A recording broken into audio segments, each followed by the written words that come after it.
Good evening and welcome to Season 5, Race 3 of the VRG's Virtual Racer League.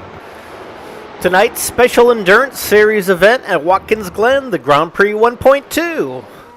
Tonight we'll have qualifying until 8:45, followed by a 75-minute race.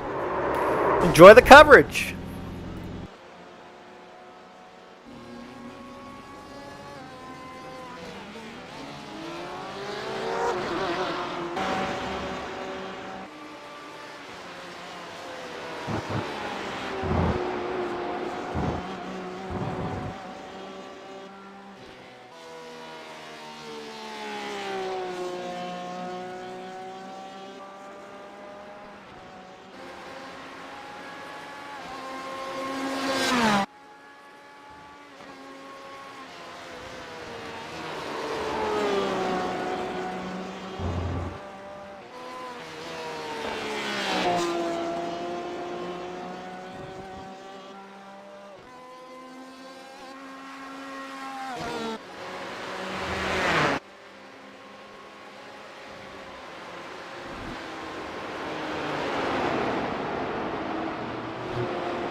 Welcome back to coverage of the Grand Prix 1.2. I'm Jim Karamanage with the Vintage Racer Group, and we are about 15 minutes into qualifying. So far, series leader Stefan Vapa leads the timesheets out of 106.359.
And we're with Dave Fitzgerald in the Chevrolet Corvette C8R.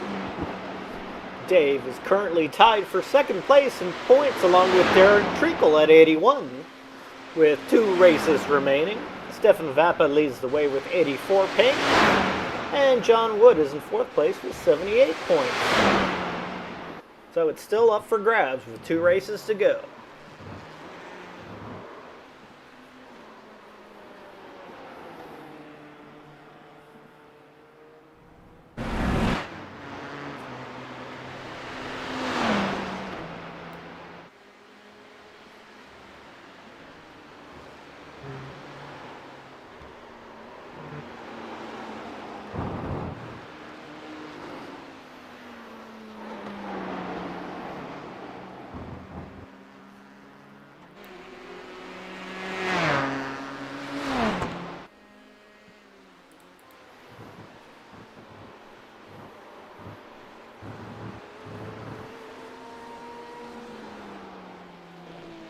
Stefan Vapa this week racing in a Chevrolet Corvette C8R. I believe this is his first time out in the Corvette, as he's been racing the Ferrari all season. Of course, won the season opener.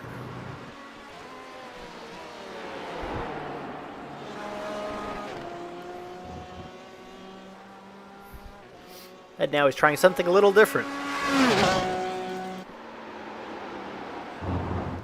Ian Wisman is back again in his Corvette C8R for the 2nd race in a row.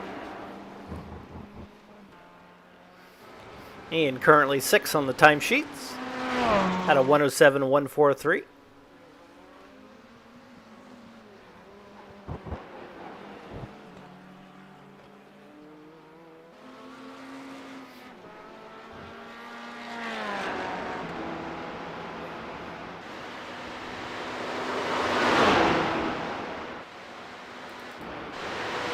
Ralph Solomon also out this week in a Corvette. Being passed right now by Ralph Padgington and his Ford GT.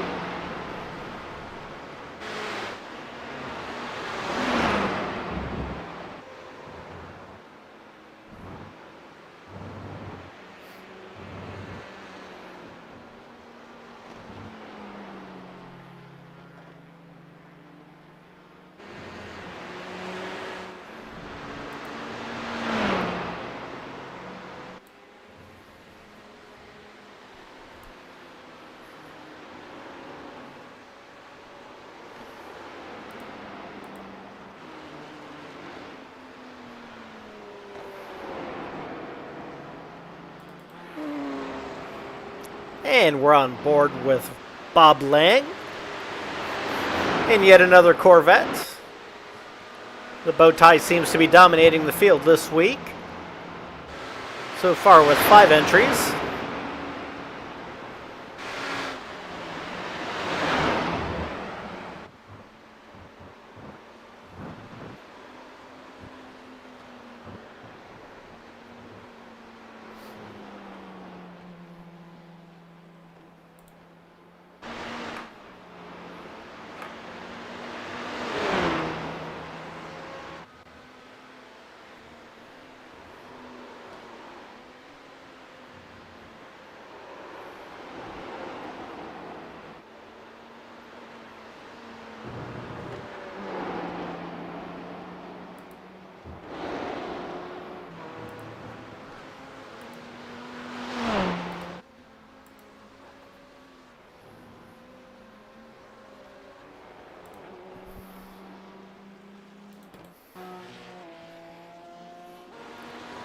On board with Matthew Barbar and his Porsche RSR.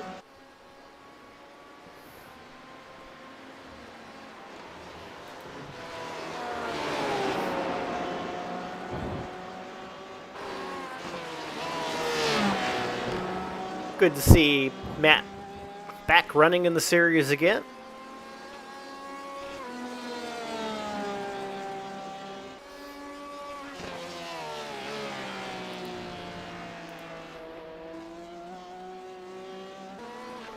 This is Matthew's first appearance of Season 5.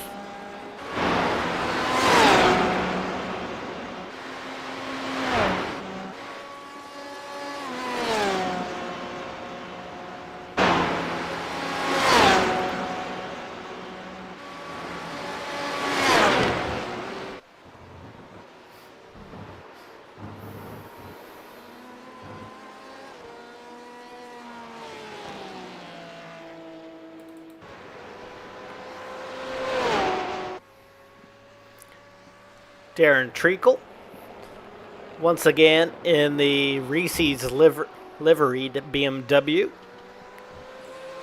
Last week's winner, currently second place in points.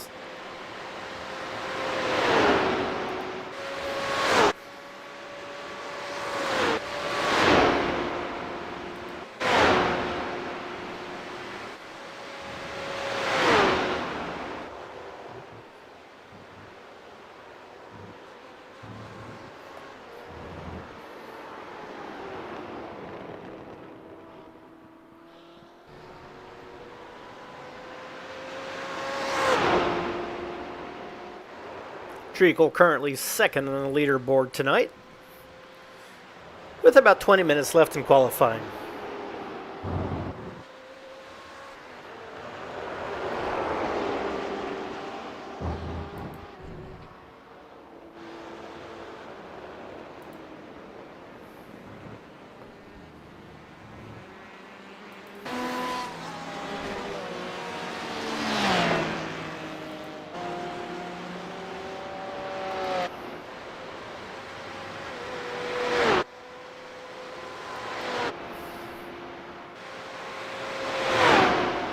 John Wood of the Dippa Sport team on track in his BMW M8. John currently fourth in points.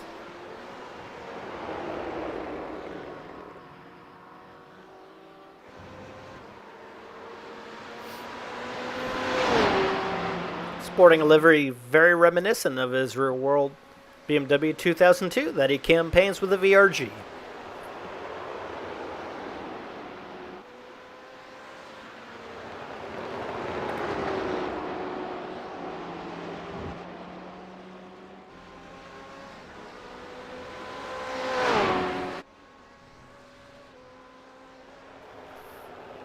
Steve Ficacci, good evening.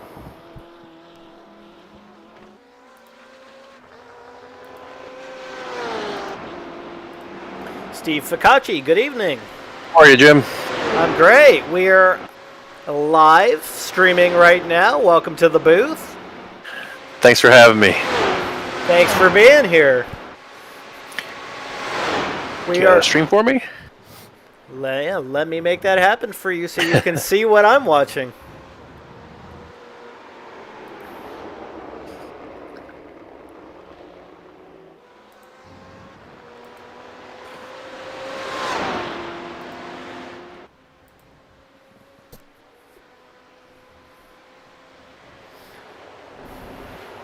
We're all good. So hopefully you can see what I'm seeing now. Yes, I can. Great. So last week you were in the car. This week you're up here in the booth with me.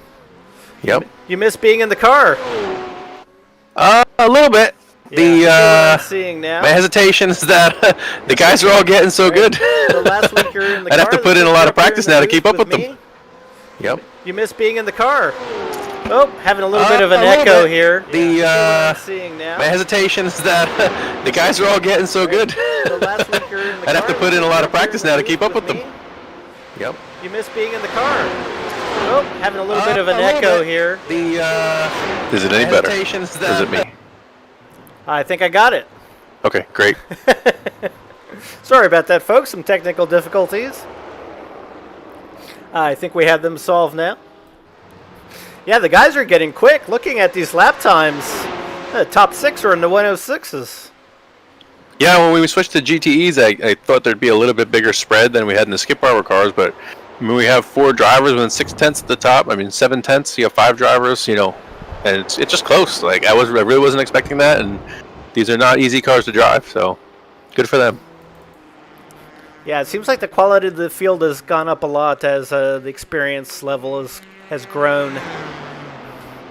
Yeah, I'm amazed with how well everybody's done, and I mean, only a few months ago, a lot of guys were just stepping into iRacing for the first time, so I mean, the gains they've made are huge.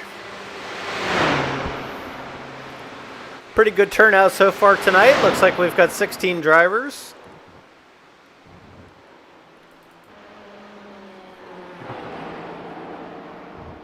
It looks like we got a lot of Corvettes. I think we've only had 1 Porsche until today. Now we have 2, so guys are spreading out, trying some different things. Yeah, we've had several people jump into some different cars.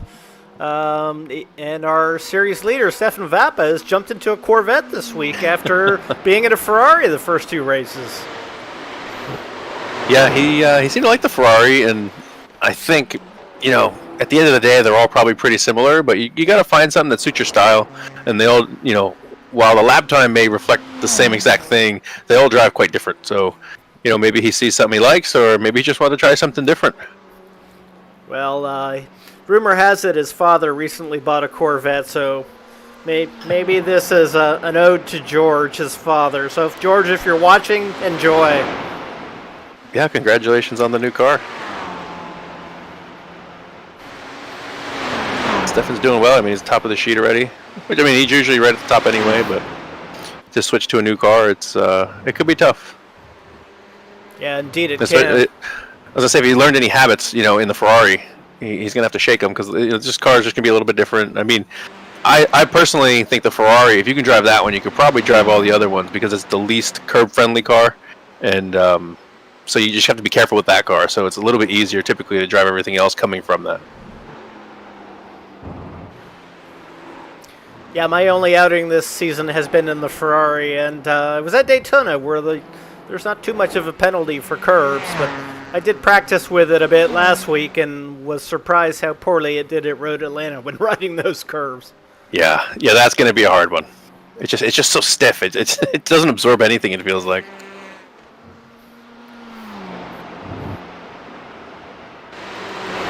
Ralph Padgington is out this week in a Ford.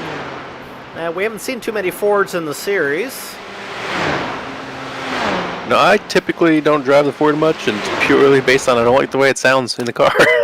It's not a good reason, but I think it probably drives fine. I just don't. I don't know. I prefer the cars that scream a little bit. Yeah, I took it for a ride this week as well as the Ferrari, and I found I was able to go slightly faster in the setup I had for the Ford. But you're right. I like the sound of the Ferrari a whole lot better. Yeah, this circuit has, some curbs, especially coming here through the bus stop, which we're watching. You got to get through those curbs. So something that can handle that with ease is always helpful. Or just bust through the cones like Clark just did. Yeah, that's definitely the fastest way. But most of the other curbs, even though they're not huge, you want to avoid them. It's just a high-speed circuit, so hitting the curbs at any, even a little bit at the speeds we're going will upset the car.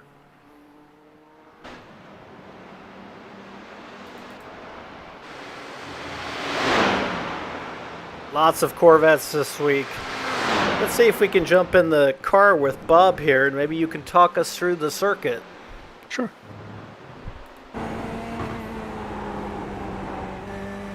Yeah, so he's doing a good job staying nice and low in this corner. You don't want to get too much curb, but you definitely need to maximize your exit speed. Use all the exit onto this straightaway here. This next corner you're coming up, you're going to brake between the 3 and the 2. Going to go down, and while you want to maximize your exit, you don't want to use too much, just like that. You're going to drop down to 4th gear, take this last corner here, go all the way out to the wall, and get ready for your turn down to turn 1. It's going to be downhill, so you're going to brake a little bit sooner than usual, and you have to be a little bit careful because the brakes are going to tend to lock up in the rear. You want to nip a little bit of the inside curb, go wide just over the hump there as you saw. And now you're going to be on the gas for a very long time. Through this essence of just before the bus stop is when you're going to first hit the brakes. Fastest part of the circuit. Best passing opportunity as well. Going to be doing just over 160 miles an hour. You're going to see the numbers on the left. You're going to click down to about 3. Take all these curves as confident as you can. Take as much as you can as well. We're back here where we started. Seems to be doing a good job. Yeah, he's picked up his time since the practice night. 107s was one of the fastest laps last Thursday in practice, and seems like the top 10 are in there now. Yeah, I think if I remember during the race, only 2, maybe 3 of us were in the 106s. So we have quite a few of us there now. I don't know if guys drop fuel maybe just to do a qualifying lap, or this could just be pure race pace. Or the track could just be fast tonight. Yeah, I don't remember what the conditions were when we ran last week, but it definitely could have an effect on it.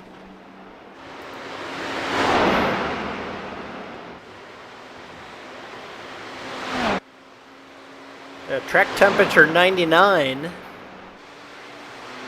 I'd say that's pretty average. Not saying it's normal, but we have a low of about mid-60s, and I've seen it as high as 130 something. So whoop, the little Dukes of Hazzard. But they, 100's about the average of what you'll see in iRacing of the window. Dave Curtis, always with the entertaining livery. Seems to be some sort of World War II inspired scheme. I can't quite make out what it is there.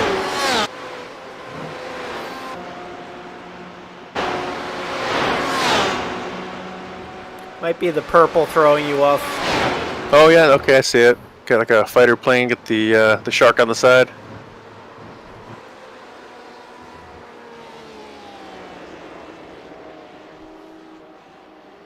Yeah, if you're not familiar with iRacing and things like that, there's a software most of us run called Trading Paints, and there's a huge gallery of paints you could choose from if you don't have one for yourself. It really enhances the experience, I feel. I drove iRacing for probably 3-4 months before I discovered it.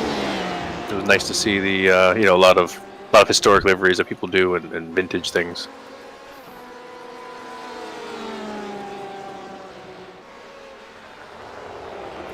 Yeah, you'll see a lot of people running odes to their favorite race cars.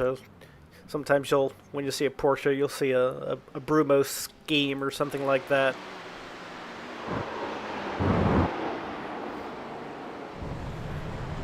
Well, that lane seems to be popular today.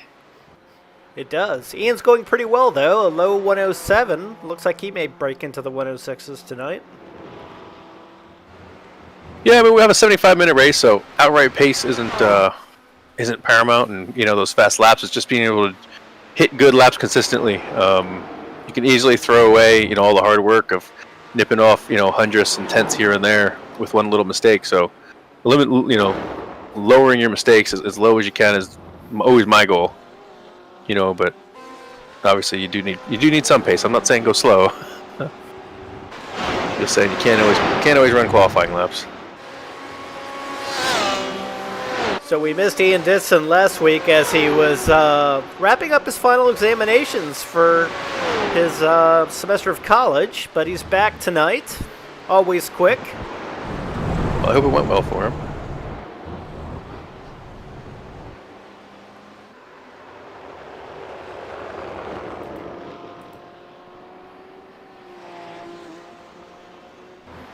I don't remember if he was in the BMW last week. Or if this is something new for him. 2 weeks ago livery. He was, yeah. Yeah, I believe he's driven the BMW all season. Reed Shannabrook back to the series after a stint being out. He's also back from college and back on the simulator. Welcome back, Reed. Yeah, welcome back. Reed's always very quick, I believe out of the Pittsburgh area.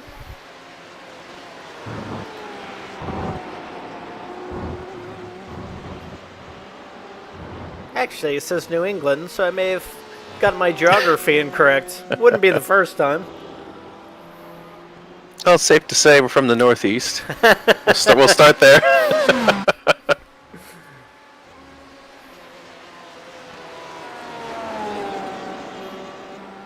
Looks like Stefan has the edge on Darren still by about a hundredth of a second. Yeah, it should be a good race. I think my race last week was just with Darren, but it's very hard to get around each other with these cars. So I think pit stops are going to be crucial. If these guys are battling it out up front, making gains is going to be hard. So I think those two pit stops, the laps in and the laps out, are going to be where the difference is. Yeah, the draft plays a little bit, but not quite enough to pull you by someone if you're not significantly faster. The cars are evenly matched. It can be tough to pass, and the cars are huge, so they take up a lot of space, which makes it difficult to get by. Well, the bus stop is the opportune place to pass, but the draft isn't enough to get you by. So it's enough to get you side by side, and then it's just a battle of will of who's going to back out second and not run in the grass.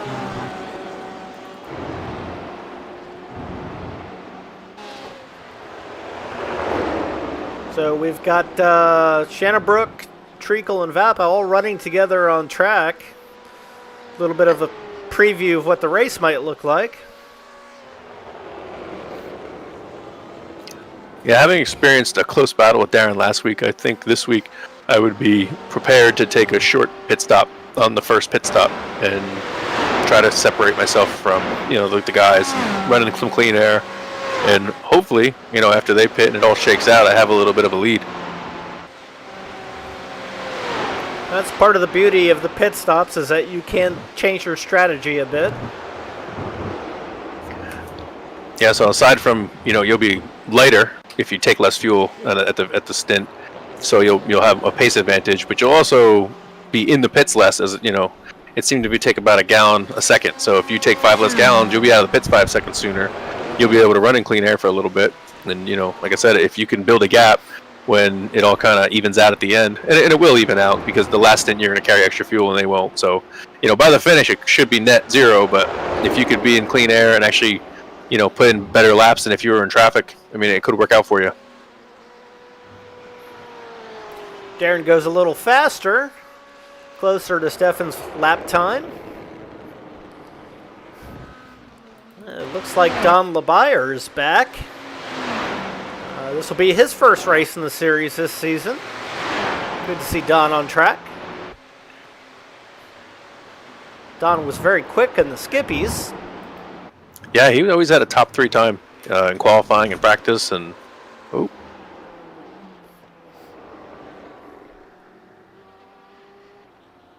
yeah, look, he's taking a little bit of time to get acclimated to the GTE cars. I mean, they just drive so differently. I mean, not a lot of things drive like the skip cars do. So, transitioning from them, if you're comfortable with them, it could be difficult if you're not comfortable with the other cars. Yeah, it is a tough transition. GT3 to GTE is a little bit easier, I think.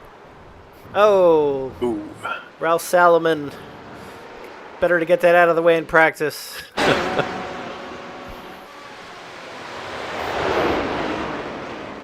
Yeah, see, I typically like to experiment a little bit, so hopefully that's what he was doing, trying to maybe find a better line, a faster line.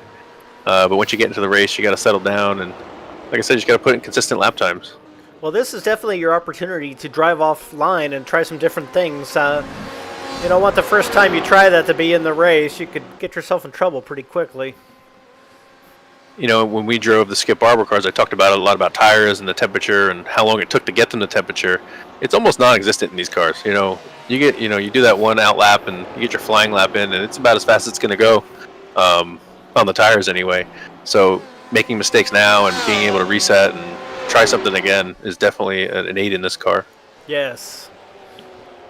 Yeah, and this Skippy was a little frustrating because you needed a good 3, sometimes 4 laps to get the car up to speed, and if you made a mistake, you had to start all over.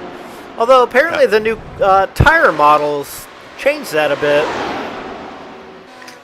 I was in the new circuit, Long Beach, and I did a few practice sessions, and I was surprised, yes, after 3 or 4 laps, I felt like I was going as fast as I probably could, where last season, it took 10 minutes, and it's just, the car didn't really feel much different those last few minutes, but the lap times definitely dropped, where I didn't notice that as much this past week.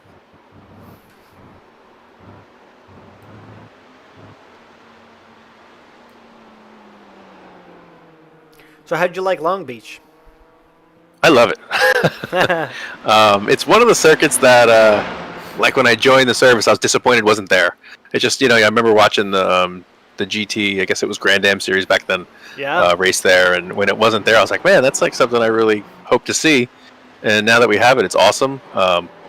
So we had week 13, and we drove the Skip Barber cars there only, and it feels huge. Yeah. I can imagine it's going to be tight in a GTE car or something else, but it was great in the Skip Barber cars. Yeah, I haven't tried it yet. My only experience with Long Beach was I was there last year as they were setting up the course, so I got to drive around it in the rental car. That's a whole lot more than anybody else. I mean, that's a temporary circuit, I mean, like only professional, top-notch drivers get to drive there. That's awesome. You're an elite company. Oh, sure. It wasn't exactly at race speed, and I think it was a Toyota Camry. Whatever.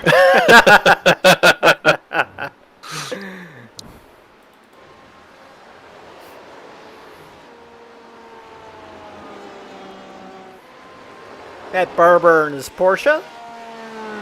Good to see Matt back. I think I guilted a lot of people this week into coming back. Yeah. Well, if they wanted to keep going, you got to support it, right? That's right. Well, there's been a lot of chatter on the internal email list for the league, and yeah, I'm gonna have to talk to you offline. I'm having trouble with my messaging on the groups page. Sure, sounds good.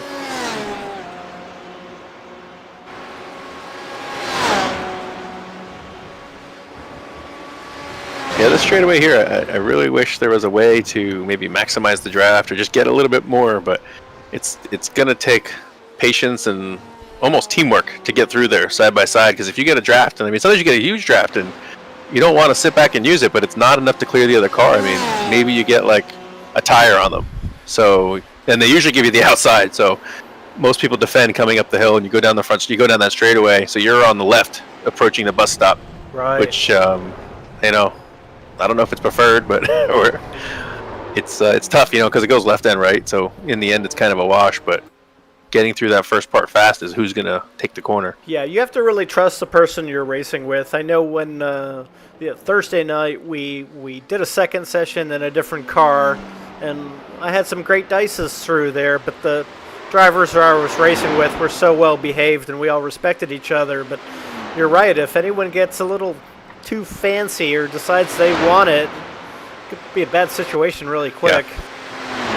Yeah, I mean, typically, like, my point of view, I'm not going to push it too hard. I mean, it's a 75-minute race, so you got to be around at the end, even if you think you deserve the corner. And but if they don't want to get, if they're not going to work with you, you're going to both get taken out early. So for me, I think it's better to just show patience. And I mean, last few laps though, it's going to be a different story. I mean, then you go for it. Absolutely. Well, we're coming up on the end of qualifying here. And it looks like I think we're all done. Yeah, checker flag. Looks like 200 separating the top. That's amazing. Yeah, looks like Vappa has the pole. Treacle right behind. Shannabrook and Ditson right on top of each other as well, and John Wood's right there as well. Dave Fitzgerald with a good time. If the times are any indication, it's going to be a great race. Yeah.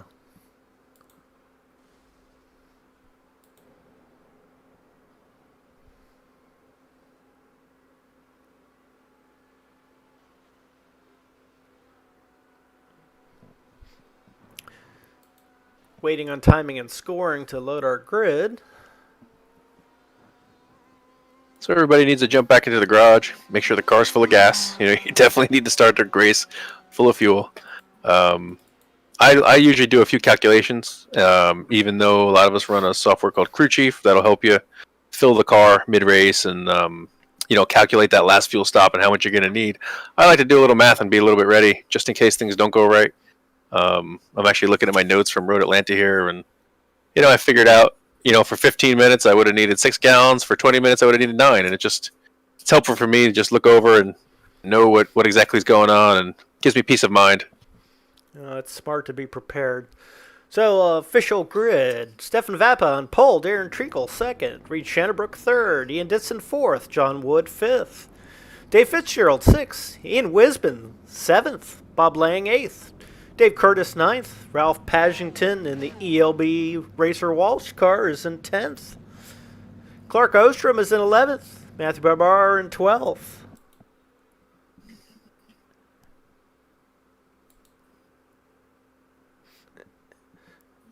13th, Don LeBire. 14th, Mac McCormack. 15th, Christian Bersons. And 16th, Ralph Salomon.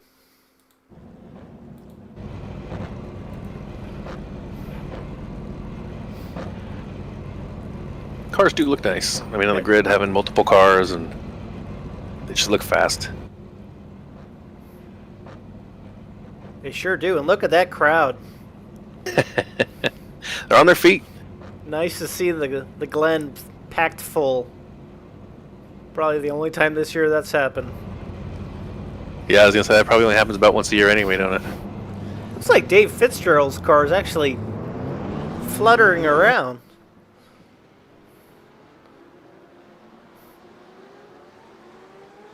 Yeah, well, hopefully get this sorted on the pace lap. We got a good mix of cars at the front, different manufacturers.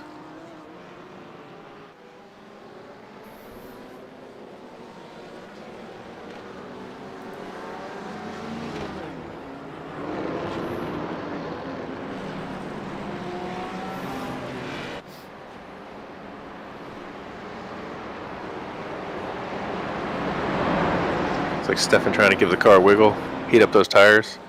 Everybody's got a little bit different routine. I like to warm up the brakes. I don't know if it does anything in these cars, but I've driven other cars where, you get to turn one and they're cold and you're not going to have a lot of brakes. So it's just a habit. I ride them until they stop squeaking. That's pretty much what I do in the real race car as well.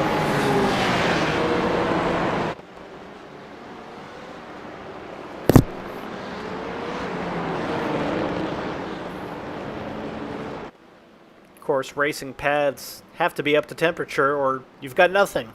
Yeah.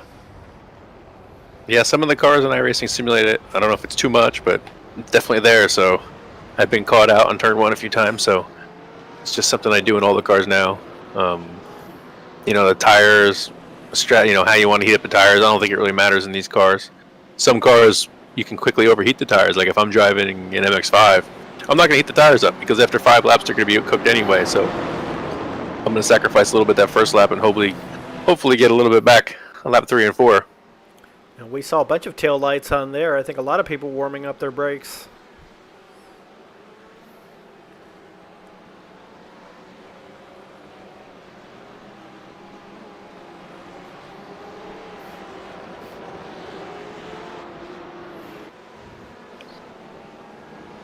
Not sure why, but we've got some position changes on the pace lap.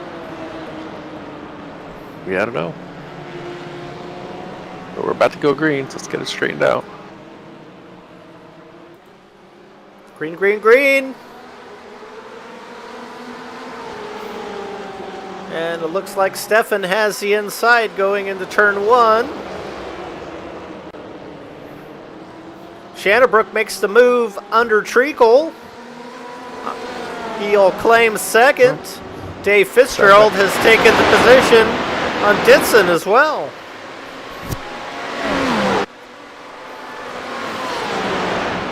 Clean start at the front.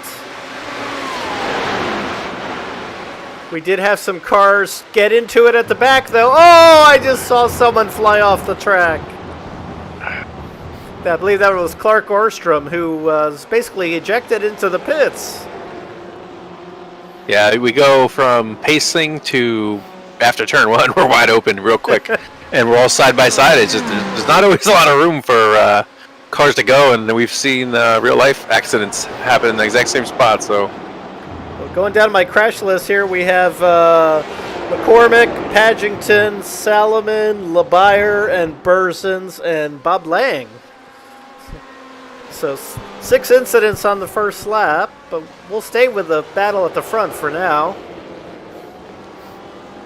Yeah, this section, which they're coming to, which is where the accident was, it feels like to me like a bobsled tunnel. It's just so fast, and there's no room to go anywhere. So if there's cars in front of you that aren't moving, there's not a whole lot you can do.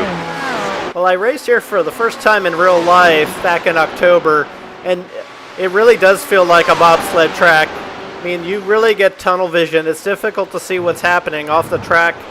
There's just guardrail everywhere. How does it compare to the sim?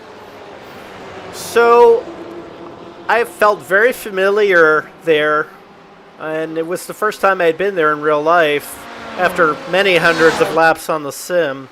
Oh no! Shannabrook and Treacle! Oh, that's a shame. Oh, I think there's going to be some choice words after that one, Steve. That could have been avoided. Yeah, it looks like Darren was on the outside and Reed moved over just a little bit, and they kind of got hooked. Like Reed's car kind of started veering over and he couldn't pull it back away. Looks like Darren's going to take advantage of a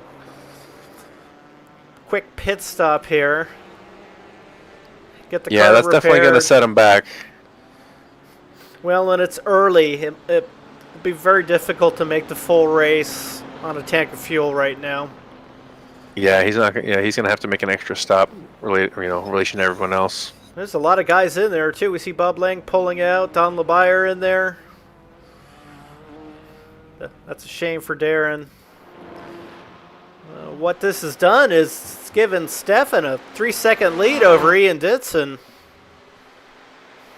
Now, Ian Ditson won our practice race, so hopefully he's got a little bit of pace to give us a fight with Stefan. He did, and he was clearly the fastest in that race as well, but that could be part of the reason why Vapa is in this Corvette this time.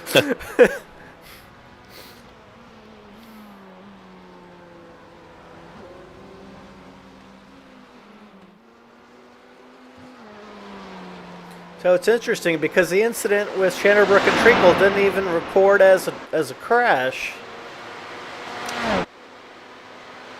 Yeah, there was no. I mean, I don't, we can get a replay, but there was no real hard hitting. You know what I mean? Like he just kind of veered over and smushed him into the wall.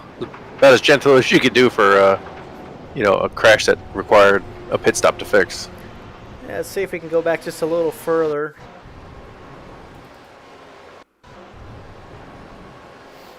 We're on the wrong car.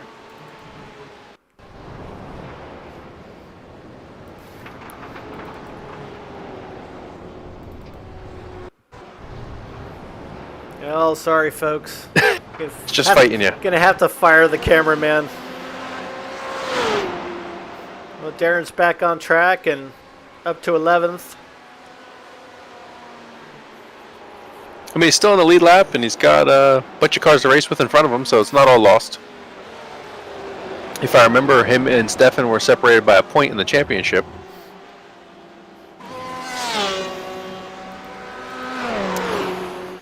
So currently, Stefan has 84 points. Fitzgerald and Treacle at 81, tied for second. John Wood in fourth at 78. Unfortunately, Darren has already caught up to some pretty fast cars. Ian Wisman's not going to be an easy guy to get by.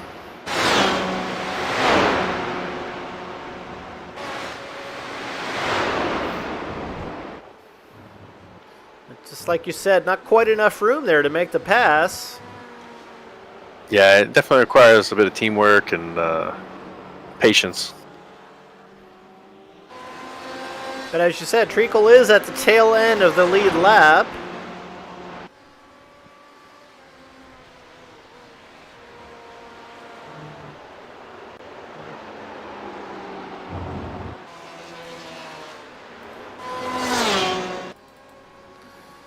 Little battle between John Wood and Dave Curtis. Yeah, getting past that is really not the end of the world because you have quite a long way to draft the car in front of you, and you could possibly get it back at the bus stop if you get the timing right. Well, and you're right. If you get past right there, the car getting past is right on you, and it makes it possible to use the draft.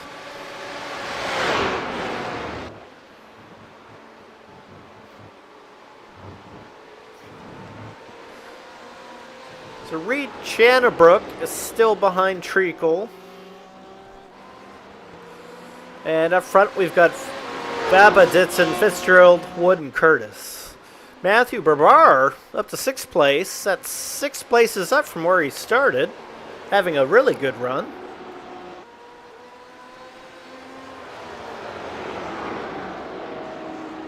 We've got guys posting 106 lap times already, so even full of fuel, these guys are still going fast. So I'm wondering if Darren actually is a lap down because he's shown in 10th and he's been following Ian Wisman. Yep, Oh. it just clicked over. One lap Yeah. down. And Chanabrook is right on him. I guess we're gonna find out if there's hard feelings. Oh, they're definitely back at it again.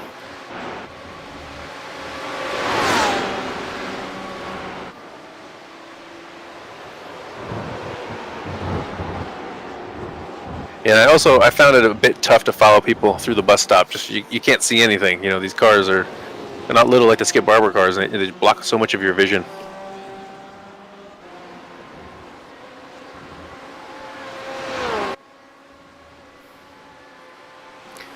So I think Chanabrook actually dove into the pits the lap after Treacle. Yeah, I saw that. Darren was driving around coming out of the last corner, and I saw Reed pulling into the pits. It kind of blows my mind a little bit that Darren was able to go all the way around, and Reed was able to do his pit stop. He shouldn't have needed fuel, and I imagine we have a fast repair, so I didn't think it would have taken that long to get in and out of the pits, but maybe they took tires or something. I'm not sure.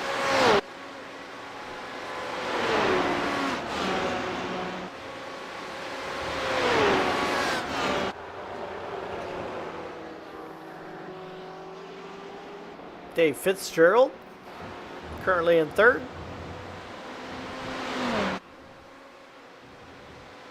You know, the excitement's worked out for him.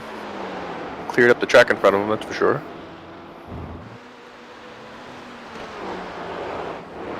Dave's had some good luck this season, and it's carried him to second point in the championship. He's been very solid every round, very consistent with his driving. Yeah, I think this long format, that'll pay off for him. He doesn't make a lot of mistakes.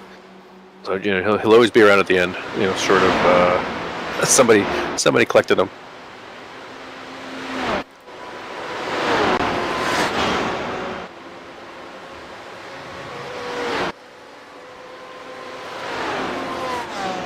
John Wood in fourth, right where he is in the championship. John, another driver that always seems to be there at the end. Yeah, I think our last Skip Barber championship, he was at the end, and if something happened to Stefan there at the end, he would have took the championship. It was close, just by being consistent. Dave Curtis breathing down his neck, though. Good little scrap here. Darren Treacle is going purple in sectors now. That's the fastest lap of the race. Yeah, I think we were robbed a bit of a few of the battles he would have had with the front runners. But I mean, we're gonna get him driving through the field. He's definitely got pace on the guys that he's around. And I don't think it's going to be easy. Like I said, it's just a tight, fast track. He's not going to have a lot of room to navigate around all these cars.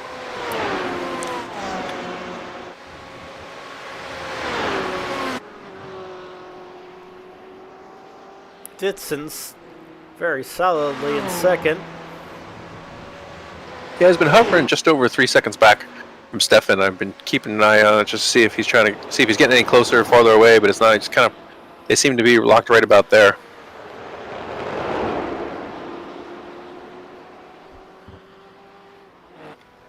Running very similar lap times.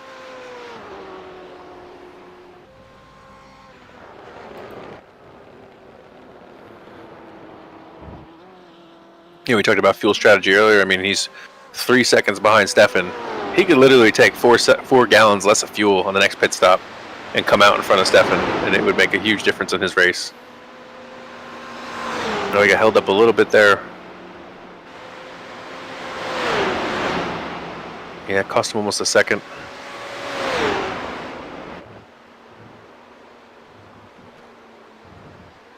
It's very, very hard to be patient in that situation. Last week, I was battling with Darren, and that track's tight, maybe a little bit tighter than this one, and he would get by cars, and then I'd be stuck behind him. Or it wasn't always a lot, but it's like a tenth here and there, and it's just so frustrating. When Darren got stuck behind a car, I was stuck behind Darren. I couldn't get around him either, so I had to wait on both of them. But when when I solely got stuck behind the cars, I could see him getting farther away, and it was just so frustrating to watch. But it is a long race, and Stefan's got to drive through the same traffic, so hopefully it all works out and traffic doesn't decide it. But we're gonna see how that plays out. So on board with my teammate, Ralph Badgington. He had a rough start, but he's still running at 8th. Yeah, and the lone Ford. Not really seeing any damage. He hasn't pitted. Must have been a minor incident. Looks to me like his wing might be askew a little bit. It might be a little bit lower on the passenger side. Ah, yes. I wonder maybe if somebody got into the back of him.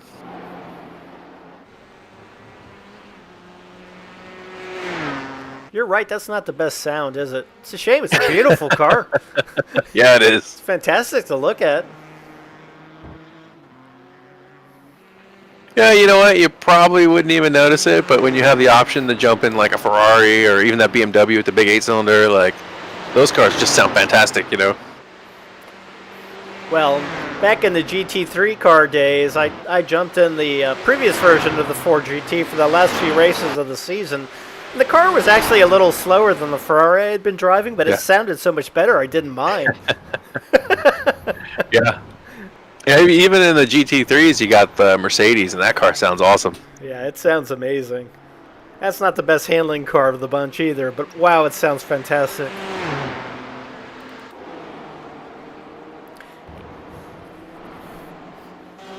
Yeah, it's kind of, I don't want to say odd, but it's just, when you pick which car you want to drive and the reasons you pick it, sometimes it's just the interior. Not always superficially, though. Sometimes the A-pillar, you just can't see around it, or things like that. So, yeah, a lot of things come into play when you got to decide which car you're going to drive. Well, that's one of the things I like the least about the Ferrari is it's difficult to see out of. I have not. Yeah, when I was gonna say the nice thing though with the Ferrari is the GT3 and the GTE car are almost identical, at least from a driver standpoint. The feel of the car is a little different, but if you can get comfortable in one, you can kind of get comfortable in the other. Yeah, it's pretty easy to hop back and forth between the two. And the thing I really like is if you have a paint job for one, it works for both. Yeah. It's the simple things. As I said, it's just weird things that we use to determine which car we're going to drive.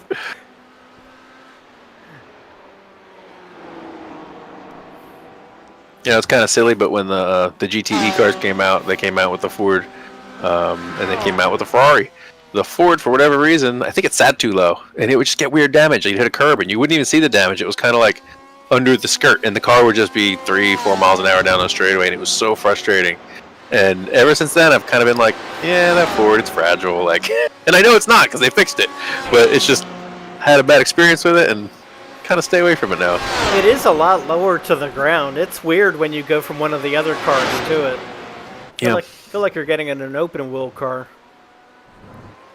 Well, that's based on the GT40, and isn't the 40, the roofline, I think, is 40 inches off the ground. It was. That's correct. Of course, Ford can't use that name anymore because the Saphir Corporation owns it. Yeah, it's, well, I don't know if you'd want to call it the same thing years after years. I mean, maybe they would. It's so different, it's so radical, I feel, compared to what the old cars were. Just in shape and, what they're doing with it. I've been fortunate enough to drive one of the real original cars on a real racetrack, and it's an experience that cannot be duplicated anywhere in life. Yeah, that has to be amazing. Yeah, it's absolutely amazing. A little weird driving a right-hand drive car, but yeah, I bet. Just unbelievable. It's funny you talk about the right-hand drive. I can't drive them in iRacing, but my family owns a garage. I've driven post office trucks and delivery trucks. Doesn't bother me in the slightest. I can't do it in sim. Yeah, it's funny. It bothers me less on a racetrack than it does when I'm, say, in the UK. Yeah. Because you're driving on the opposite side of the road, and that's really weird. I can't tell you, the last time I was in the UK, they have all these roundabouts, and first of all, you're sitting on the wrong side of the car. You're driving on the wrong side of the road, and it becomes a running joke to see how many curbs you're going to hit on roundabouts while you're driving these rental cars around. I think it would get me just pulling out into traffic. You pull out and just your brain is wired to do certain things, and when things are all opposite, it's going to throw me off. Well, add a stick shift into the equation and shift left-handed, and it really gets complicated very quickly. What's even stranger over there is they'll parallel park on either side of the road, so you'll have cars facing both directions parallel parked. It's a little unsettling if you're not used to it. As I say, I know a friend who got a ticket parking in the wrong direction on the side of the road, which I didn't know was an issue until he got the ticket. Glad it was him. Ian driving a solid race tonight. He is. He's got good lap times. Sitting in 7th. I think he's got a little bit of room. He's a little bit behind Matt, so I'm sure he's got that in his mind there. He's just trying to chip away at it. Got room behind him though, so he doesn't have to worry too much. Yeah, he's got a speed advantage over the next two cars in front of him. Plenty of time to make it happen.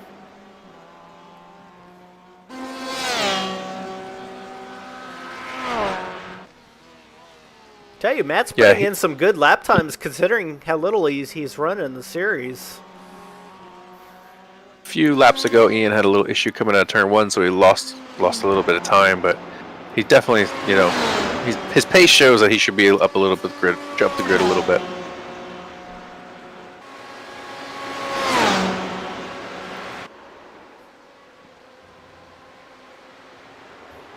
Darren Treacle continuing to make his way up. Looks like he trying to unlap himself. Just got by John Wood.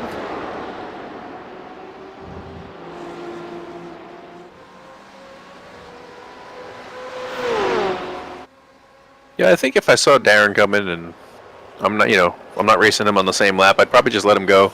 Maybe see if I could tuck in behind him and try to learn something. He's definitely fast. He's got the fastest lap of the race, I believe, at this point. So he's a good one to follow.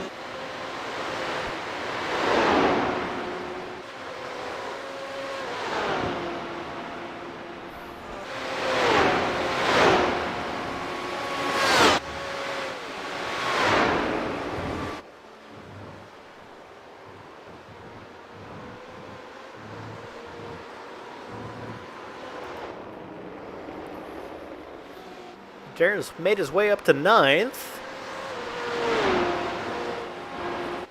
He's got about 3 seconds on Reed now.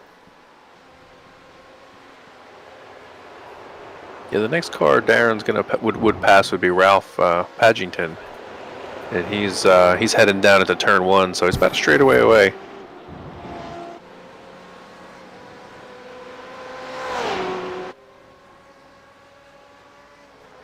It looks like Ian Wisbin has moved up the order.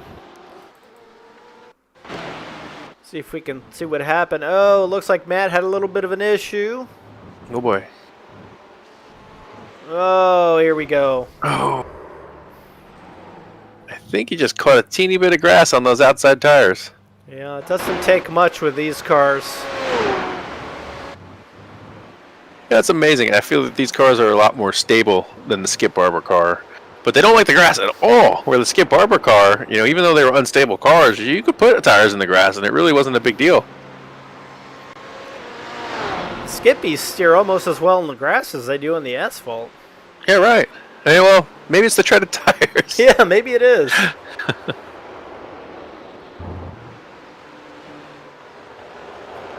So it looks like we've got 2 racers out of the race. Berzins and LeBayer have retired. Back up front with Stefan. Having another lonely race, but I don't think he's going to mind this kind of lonely race.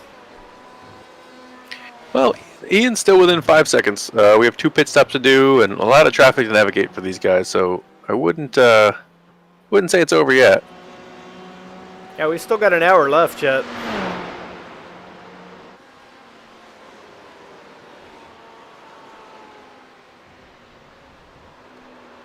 I mean, both drivers have been consistently now in the 106s their last few laps. Stefan may be a little bit faster, but, not enough. I mean, like I said, it's only been, whatever it's been, 26, 27 minutes we've been into the race here, and he's only gotten a 5-second gap, so they're definitely, fairly close. Looks like we had another pass. See if we can pick that up. And there we are. Well, this is Darren making his way up the order as he goes by Ralph. Ralph goes defensive. Or maybe just let him by. Yeah, it almost looked like Ralph's car was leaning over strangely there. Maybe he does have some damage.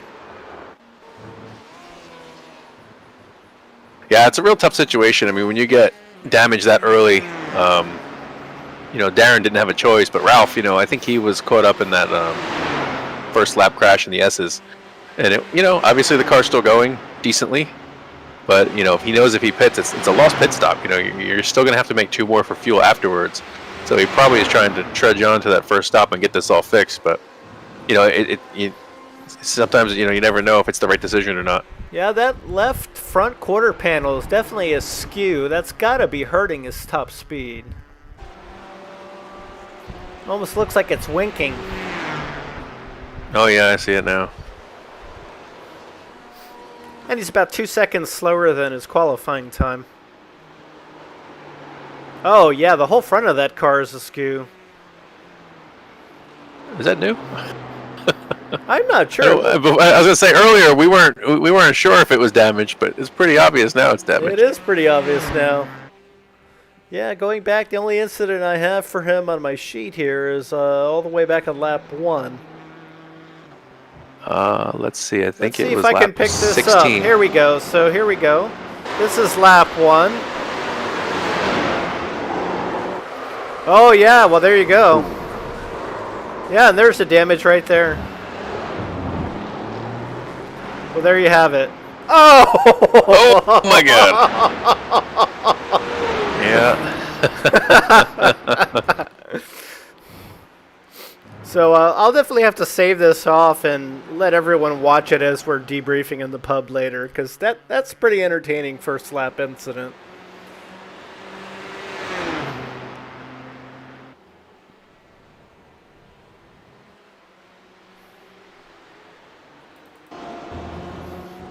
Yeah, but either way, he's driving a mishandling car, just trying to get to that first pit stop. If you calculate fast on the fly, you can pit probably halfway through your fuel stint, and then do 2 long pit stops after this. Hopefully you don't have any damage after that, but he could get the repair in earlier.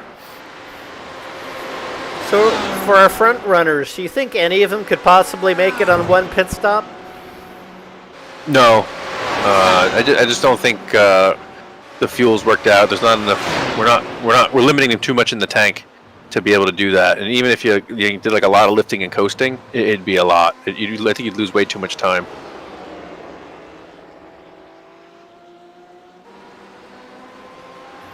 Shannabrook There's trying to get his lap back. I said the cars have the fuel mixture. You can adjust that on the fly. I've never found it to be a good way to do it. It just it limits your performance too much. You really need all the power coming out of the corners. So when you turn back the motor and you're only making 95% of the power, I mean you're also only taking 95% of fuel, but it's just too much of a hindrance. Yeah, it looks like John let him go there. No reason to hold him back. He's a lap down. Yeah. And I mean, I think he saw the great qualifying pace, and arguably could have been a front runner until they had the issue.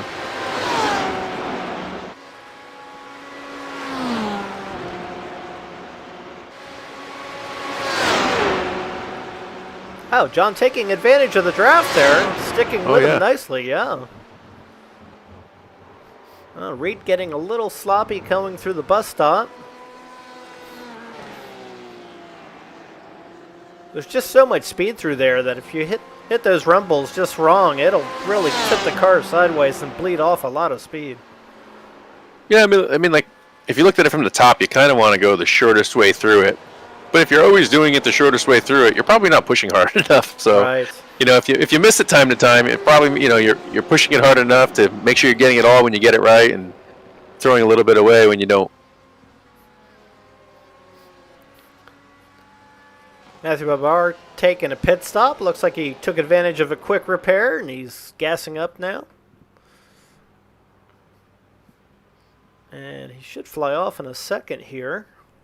Unless he's planning to... Oh, no, he's taking tires. Oh, yeah, I don't know if that was intentional or not. That's probably not intentional. For those that don't race in the sim, you actually have to tell it to not change your tires. By default, it will. And boy, it robs an awful lot of time when you do. Yeah, aside from the slow pit stop, you don't get any back. I mean, from my experience in last week's race at Road Atlanta, the car didn't slow down at all on the older tires, so it's just time you're throwing away. Yeah, I know week 1 when I raced at Daytona, I used the same tires the entire race, and I turned my fastest lap towards the end. Yeah, I mean, these are endurance cars, so even though we're driving them 75 minutes, which we think is long, they're designed to go 6 hours, 12 hours, 24 hours. The tires are as well. Now, I guess the tires are pretty much meant to go about 2 hours. Yeah, I haven't driven them in a long time in an endurance race, but in the type of racing we're doing, I haven't seen much fall off on the tires. So Dave Curtis, first of the top runners to make a pit stop. He's currently in 6th. Has a pit stop in the bag. Be interesting to see how that strategy of pitting early works out for him.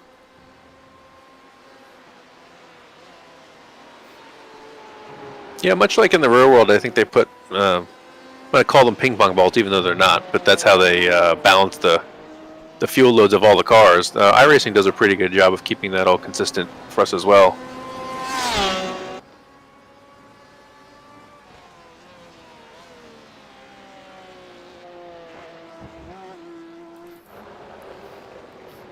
Ian Wisbin in, Stefan Vappa in, Ian Ditson in.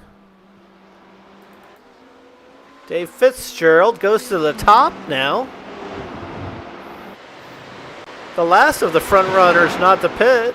John Wood is also in the pits. Just did a quick calculation. You were asking me about fuel, and I'm predicting you're going to be 4 to 5 gallons short of a one-stopper, and it's going to be tough to save that much fuel throughout the race and still keep good pace. So last week, Dave Fitzgerald ran for a really long time before he filled up. He still had to take 2 pit stops, as you said, but yeah. He tried to wait as long as he could for that first stop. And a little bit of that's going to be driving style. You know, we have several drivers in the Corvette here, and I bet you there's probably 2-lap difference between the guys who can go short and the guys who go long.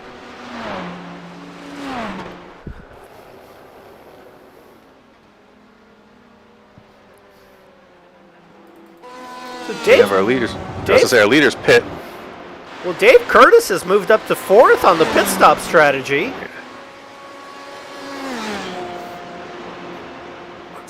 So he took the early pit stop, and it seems to have really paid off for him. I guess he ran in some clean air. Darren Treacle right behind him in 5th, but I think Darren's a lap back. No, actually, they're right together. Right? Well, Darren so took Darren made his the pit early stop, stop, yeah. So this is a fight for position. It is, but it's not. You know, Darren's still probably looking at 2 pit stops. Probably. Well, no offense to Darren, but he's never been great at calculating fuel. So if he wanted to stretch it, I'm not sure he's going to do it. But Darren's just moved up to 4th place. And he basically was last after that incident. Yeah, last in a lap down. So he's back on the lead lap now. Continuing to move up the field. Dave Fitzgerald stops for stop. Yeah, Dave is in, and Stefan goes by for the lead, I believe. Stefan should be back in the lead right now. He is in the lead, and Bob Lang is in the pits as well. Ian Ditson back to 2nd. Question is, where's Darren Treacle? Where's Dave? Where's Darren Treacle going to end up? Because Darren has gotten by Dave Curtis, and Dave is still in 3rd. Oh, and he's got almost a minute on Darren. Okay. Uh-oh. Just fell down. Darren I think we're adjusting as we go across the start-finish line. Well, I think Darren just pulled into the pits. Oh. Well, yeah, he had his incident on lap 2, so it wasn't like he could go significantly farther than everyone else.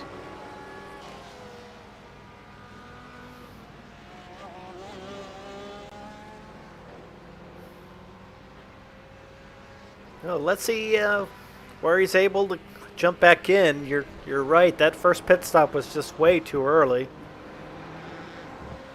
Reed Shannowbrook up to 6 now.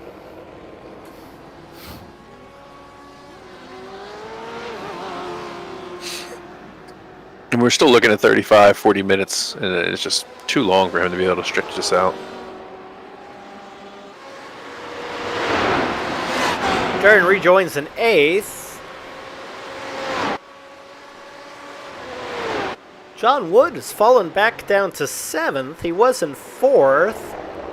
I wonder if some of the guys in front of him maybe put a little less gas in, or did John perhaps change He tires? take tires as well? Yeah, he may have taken tires. Yeah, I think I'll have to update the fast lap video. There's a way to set the defaults different, and when you pull into the pits, you know, like you're saying, the car automatically wants to take fuel and it wants to take tires. You can adjust that, but now it's off for everything. So it's you got to figure out what type of racing you're going to be doing and set it up for that.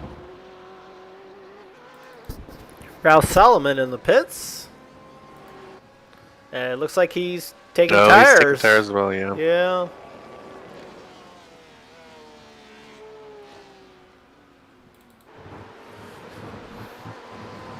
Back up front, Stefan Vappa is approaching Reed Shannerbrook on track. He's going to get Clark Ostrom first. I imagine Reed Shannerbrook's got to stop any second for fuel.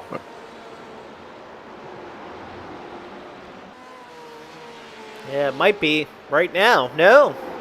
Looks like he's going to stay out, yeah. I wonder if that Porsche is getting a little bit better gas mileage than that BMW did. Yeah.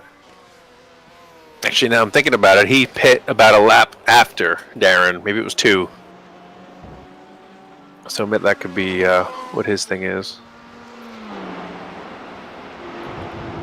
Well, he looks like he's picked up some damage recently. Yeah, it sure does. Reed.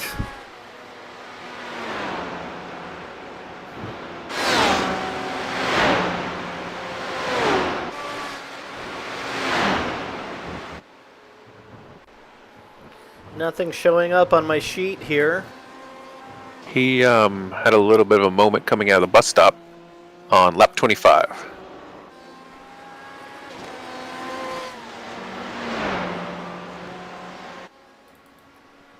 He's still turning good lap times, low 107s.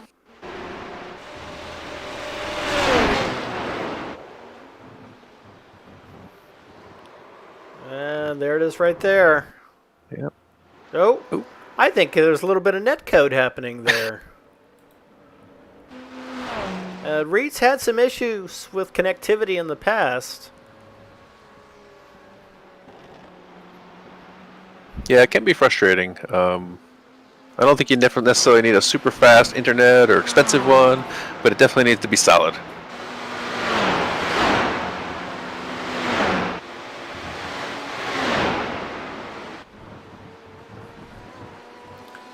Ian Wisbin all the way up to 5th. About 3 seconds back of Dave Curtis. Still a bit confused by how John Wood ended up in 6th. It must have been tires. Yeah, I mean, maybe he just feels more comfortable having them. Might not have necessarily been a mistake.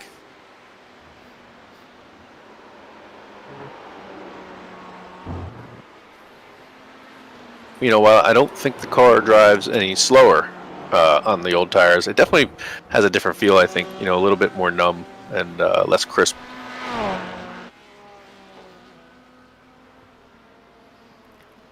So, Wisbin up to 5th, and Vappa running him down. Yeah, it seems to be the story of the day, right? Yeah.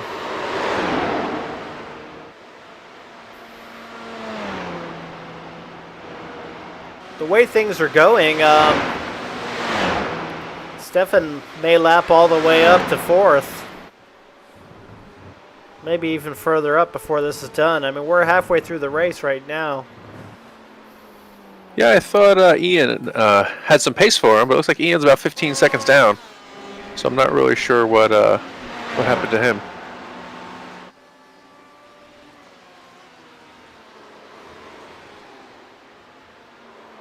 Oh, you know what? I think Ian took tires.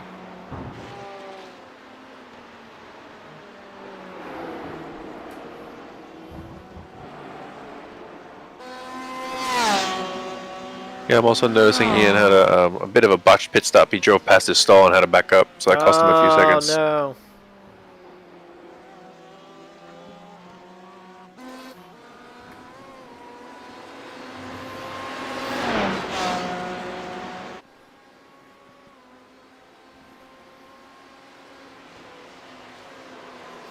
Dave Fitzgerald gets by Matt Barbar. Oh no, and he's off! Oh, He saves it. That could have been much worse. That's a good save. Yeah, he definitely did a good job. Kept his head cool. It's very easy to panic there. I mean, that wall, while far away, the grass doesn't slow you down much if you lose it, and it approaches in a hurry. So if you panic, it's going to get bad.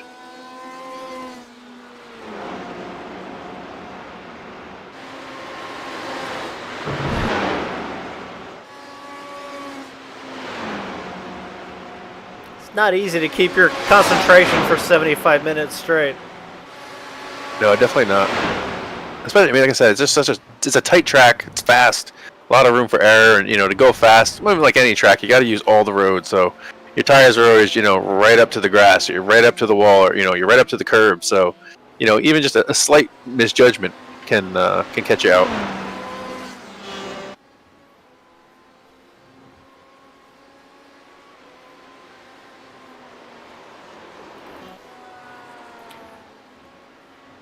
So Shanderbrook shows 2 stops now. 8th position. Looks like he took advantage of that fast repair.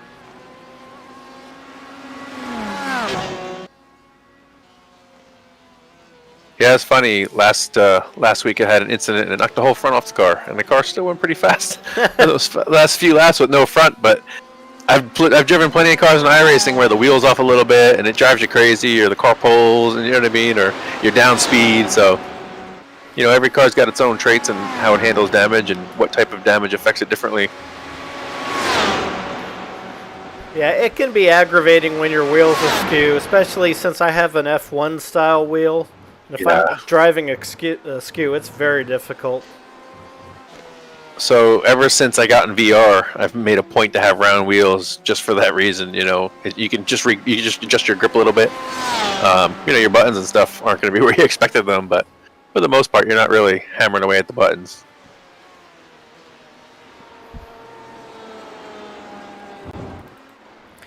Catching up with Bob Lang, currently in 10th.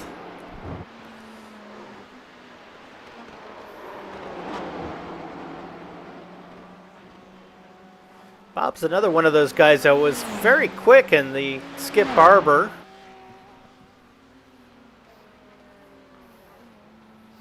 He's been fighting this GTE car a bit. Like I said, it's just a big adjustment, To say one's harder or easier, I think it's just really just on your driving style.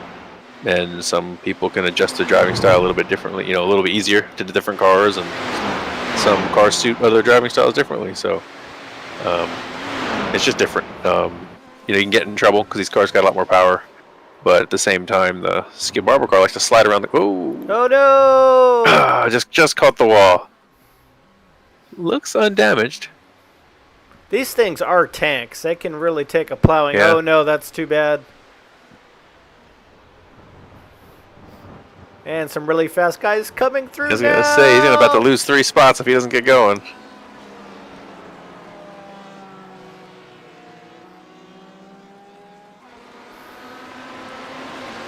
I think was that Mac for position? So Mac is actually a lap down. Okay. So yeah, Mac is behind the next car back, but. So yeah, Mac is behind the next car back, but.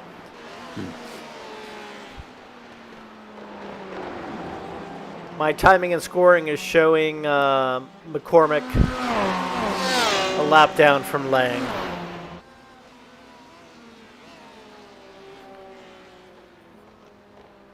Oh boy, stop.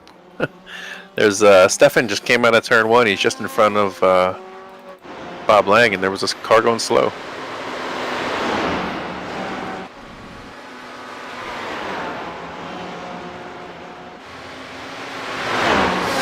Stefan working his way around Ian Wisbon.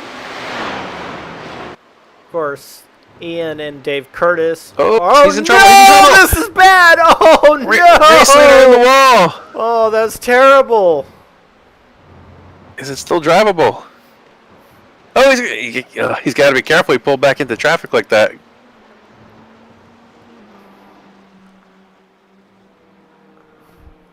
Ian Ditson's just entering the same corner, so they're close now. Curious if Stefan's going in the pits.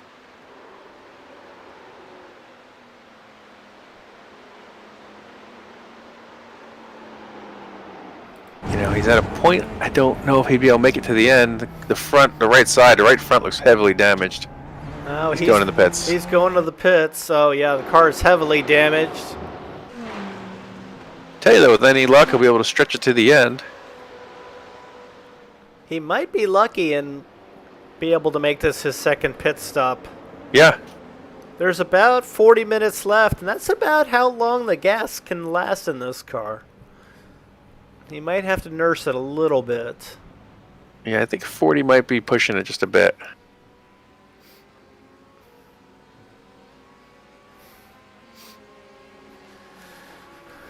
So Ditson, who has been super fast ever since Season 1, has yet to take a VRL victory, I believe.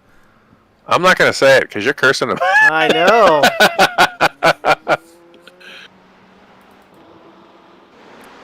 I think you're off a bit there. We just did 45 minutes, so we've got 30 minutes left. So that he could do. Right? We're about 45 minutes into the race? Yeah, you're right. He's got 30 minutes left. 30, I think, is 30's doable, I bet. Exactly 30 minutes remaining. Oh, Ditson going way wide to get around all these guys. Yeah, I think he wants to clear that traffic, but he needs to be smart.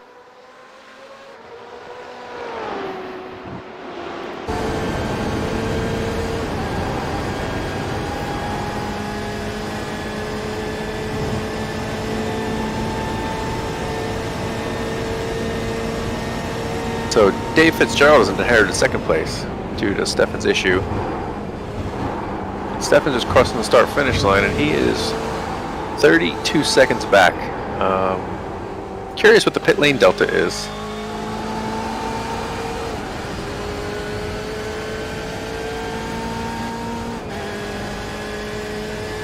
About 40 seconds. So Stefan may still be okay. He may be okay.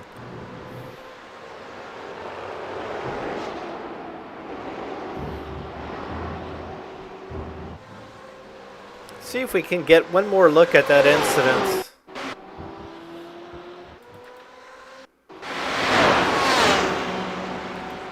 Yeah, so he was offline, and he was given... Oh, he's cutting back across. Oh, just too much speed. Yeah. Oh. Oh, that could have been much worse. Yeah, I think he dodged a bullet, because if he got hit in the side, or even here backing up, if one of these cars got him, he would have really struggled getting back to the pits, and all those seconds would have really counted against him. Oh, Treacle gets by Ditson. Treacle unlapping himself. As he should. Ian probably doesn't agree, but...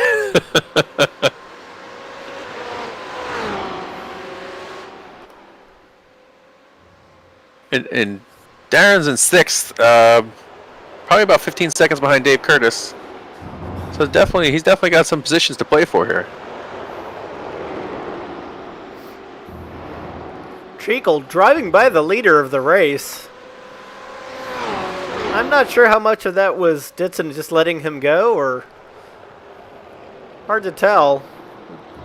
We jumped in the shot kind of late.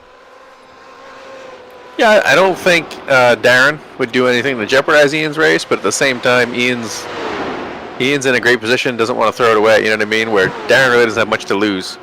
So I think it'd be smart for Darren just to wave him by, maybe follow him a little bit, help him, maybe he'll open up the traffic a little bit for you.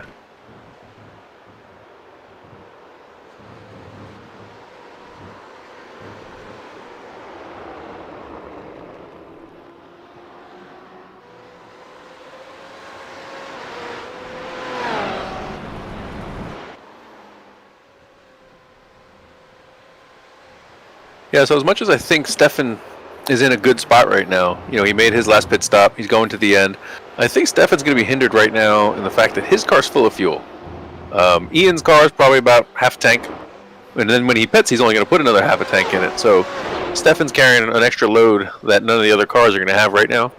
So it really should be an exciting finish. I think those few seconds, that advantage that he should have based on you know, where he is and what the pit stop delta is, will disappear quick with the extra fuel he's carrying.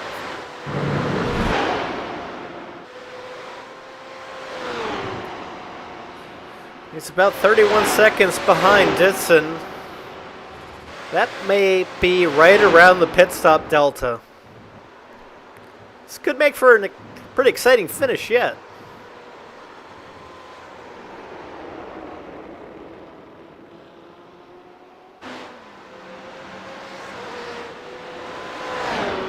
Treacle and Ditson taking some different lines around that sweeper. Yeah, it's banked. It's like if you've ever done any of the NASCAR races, you know, I think as a road racer, you want to go to the wall, you want to drop down to the apex and go up, and then you see some guy who's an oval expert just whip it around the middle of the track, and it doesn't make sense to us road racers, but you know, the banked corners, you got to treat them a little bit differently.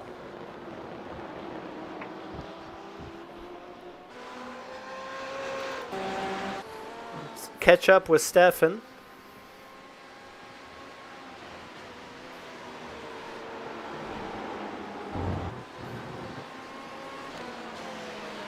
I'm sure he's a bit frustrated. That was a bit of a self-induced incident, but yeah, I think he's still in the catbird seat. I really do. Yeah, I think the delta is a few seconds on his side right now, and it'd be interesting to see what happens. And like I said, in these next few laps, because he's carrying a full load and nobody else is, and won't for the rest of the race, because even after their pit stop, they're only going to take just enough to go to the end. Well, no surprise, Darren Treacle's running the fastest laps right now. Ian Ditson is running the second fastest laps right now. Dave Fitzgerald running the third fastest laps right now. Stefan's fourth. And I think that's because of that full fuel load he has on board right now. Yeah. Yeah, I'm thinking it's going to cost Ian, Dave, those guys 40 seconds in the pits when they have to pit, and Stefan's about 32 seconds out right now, but he's gonna lose a little bit, you know, in the next few laps until those guys pit. Could be close. Could be pretty close.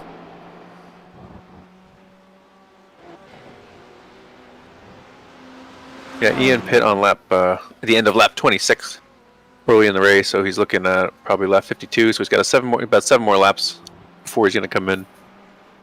When he's also got to be really well aware of how much gas he needs to put in the car. I know when I raced at Daytona, I just took a guess, and I seem to be okay. Yeah. Well, that's what I'm saying. I like to do the math ahead of time and have a couple figures in front of me. A lot of guys just trust crew chief blindly, and I hope that works for you.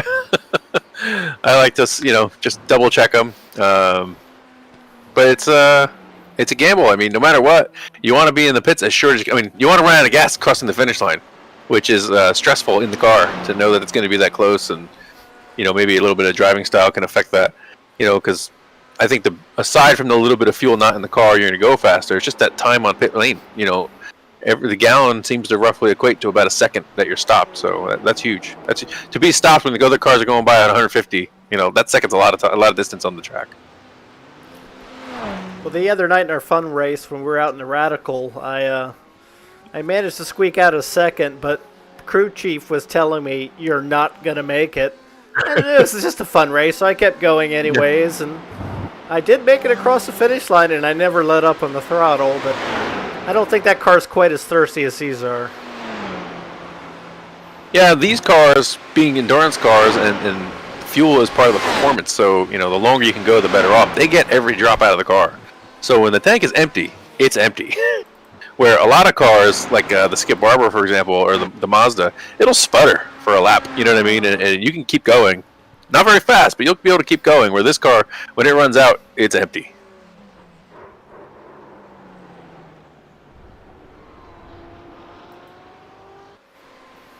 Ralph Salomon with a little bit of an issue there. Currently running in 14th. You know, we discussed a little bit your issue at the Daytona when you got the speeding penalty, which hurt you. And I actually recently read that your problem was that not only were you speeding, you took your fuel stop.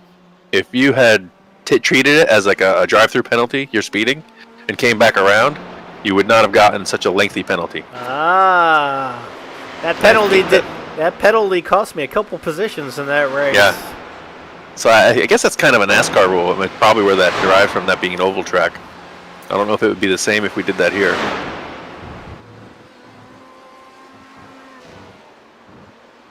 Because if I remember, you got like 40 seconds or so? It was a lot, right? Yeah, it was about 45 seconds I lost. Because Dave Fitzgerald and I were neck and neck, and I pulled on track 45 seconds behind him. Yeah. So now you know. You just got to take a drive-through with that penalty. Just keep driving. Come back around, which I know is painful, but I think you'll probably lose 20 seconds just driving through instead of 40. Especially at a track like Daytona that is so long. That's brutal. Yeah. Actually, if you're running the full Glen course, that's a long way around as well. We're not running the boot here, so it's a little bit of a short sprint course. I think it's 2.2 miles, and it's a fast 2.2 miles. It is. You know, I prefer the boot, and I had mentioned when I posted up the lap that I did for you guys, it's only about 5 or 6 real corners, you know. You got turn 1, the S's are flat, the bus stop, it's a bunch of little sections jammed together. I kind of treat it as one corner. There's no straightaway between where Stefan is right now until he finishes this next long carousel. So, I mean, in terms of actual, braking, accelerating corners, like there's only about 6. Right, losing the boot does take a lot away from this track. Yeah, then the boot has, the first left-hander, and then you get the right-hander that kind of goes up the hill, and then the last corner that puts you back onto the main circuit. Those corners to me are all very quirky. I mean, they just take a lot to, none of them are especially difficult to navigate, but they're very difficult to master. Well, lots of elevation change, and there's a lot of camber in those corners as well. Yeah, like the toe of the boot. For whatever reason, I never get through there satisfied. Like I feel like I messed something up, or I was offline, or maybe I could have carried more speed. I just never love the way I get through it. Yeah, but it's a strange corner. The camber's in your favor, and you sort of need to bleed off the brakes. It's very strange. Yeah. And it feels that way in real life, too. I mean, in the sim, the elevation looks huge. So I imagine in real life, it probably feels double. It's pretty enormous, but honestly, the elevation change that shocked me the most was the climbing S's. I didn't really see it in the sim when I had raced it virtually before going there in the real world, and I was shocked the first time I looked up that hill. And now every time I jump in the sim, I see the hill. It's very strange. I had never noticed it before I actually went there. So in the sim, to me, it's a blind corner. I mean, there could be a car parked. Do you notice at all in the real world, like, hey, if there's something up there, there's nothing I can do, You can't see anything on this track. With that guardrail, almost every corner is blind, and you're just relying on the flag stations. Honestly, it's a little unsettling. It makes it hard to be on the edge at this track. Yeah. Most other tracks you can see through the corners, but there's just guardrail everywhere here.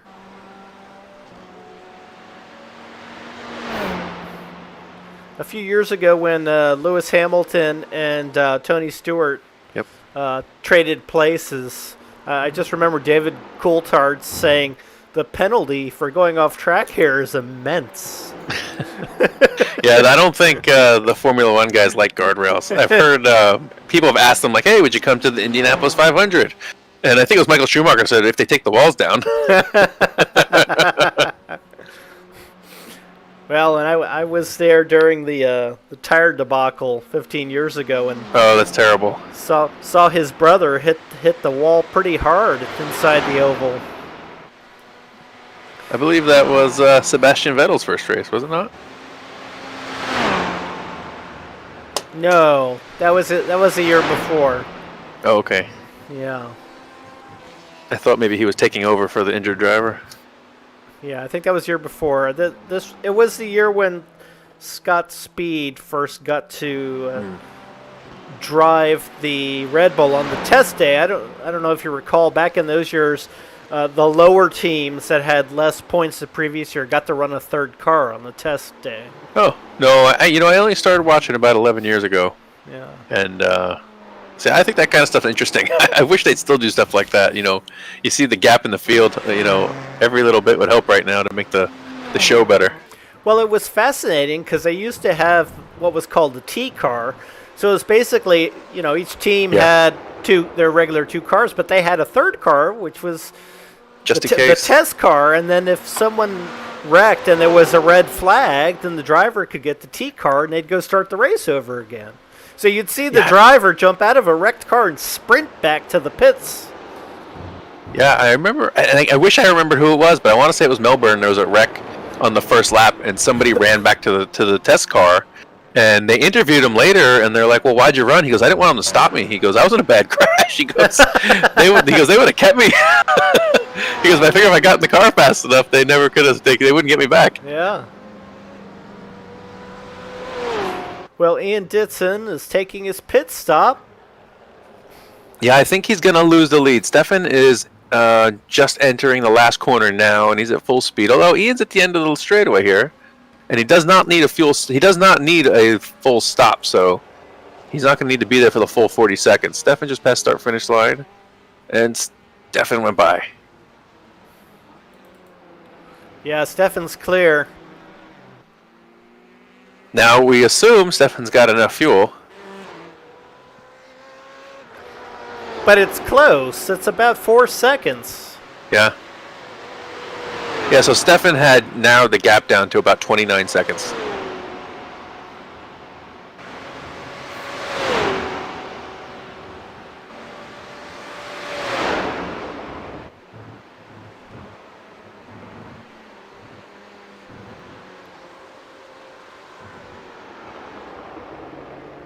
So Darren Treacle's taken his last stop, and he's now up to 5th position and back on the lead lap. That's quite the comeback. And he is quite a ways back from John Wood. Well, I believe all these guys do still have to pit, so there could be some excitement still.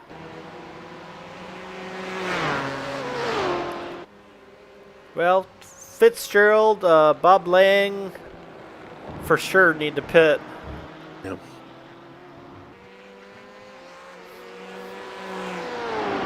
Looks like Ian will take advantage of some draft here behind the Ford and then sling on by. Wow, that car is so much bigger than the Ford. It's like a monster truck. It really is.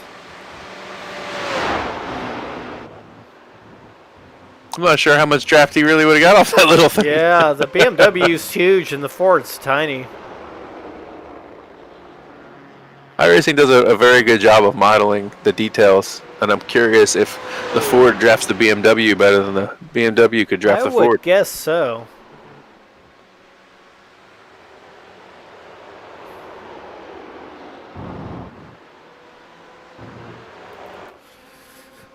Dave Fitzgerald continues in the lead. He's got Darren Treacle right behind him. Well, based on how Darren got his way through Ian, I don't think he's going to wait for Dave either. I don't think so.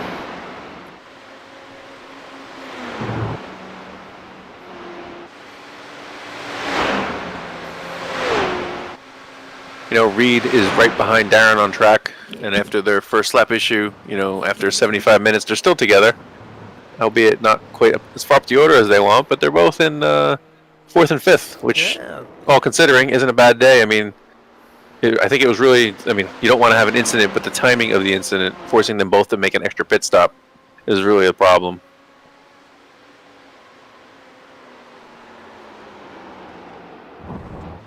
Oh, Dave getting a little wide. Oh, Dave's in the pits. Yeah, Dave's taking the pit stop now. Ooh, a little bit of smoke.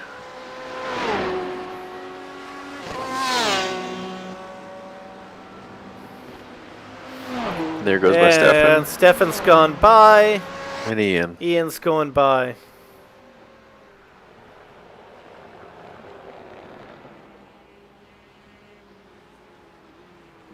So John Wood has taken his stop, and Darren Treacle is up to 4th. Very solidly. Quick pit stop for Fitzgerald. Splash and go.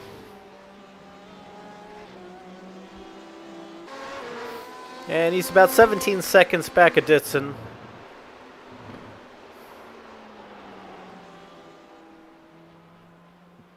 Ditson 4 seconds back of Vappa. It's a pretty amazing turn of events. Steppen binned the car. And yeah, definitely. Looks like he's still going to take this race. 20 minutes to go.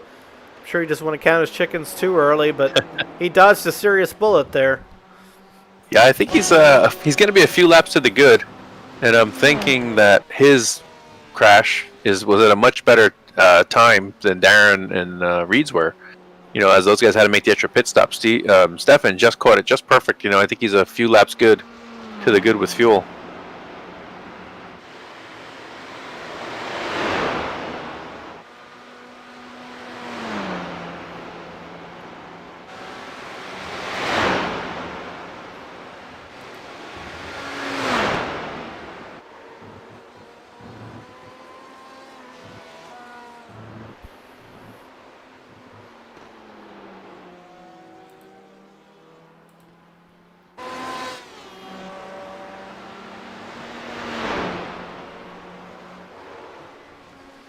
Guess we still got 5 cars on the lead lap.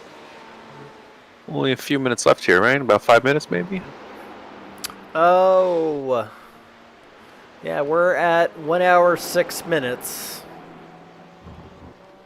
So about 9 minutes left.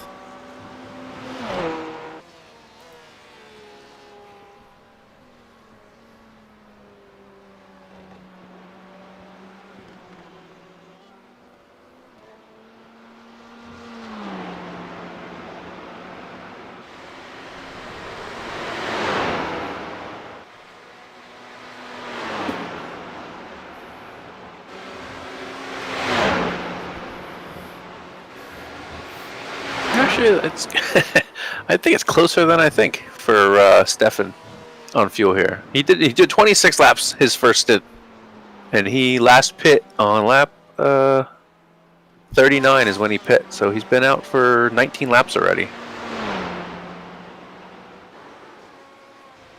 So I don't know. I wonder if he's aware how close it is. Oh, I'm sure he is. Because he doesn't seem to be saving any yet. No, he's not. He's running down Reed Shannabrook. Yep, Reed just took his last pit stop.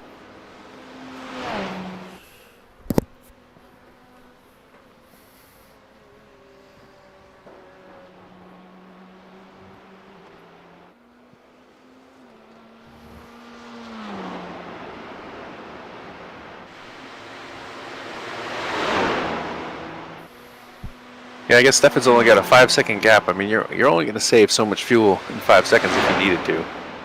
So I guess we were a little off because it looks like Darren's an entire pit stop ahead of Shannabrook. Yeah, I thought they were on track, but they weren't. I don't.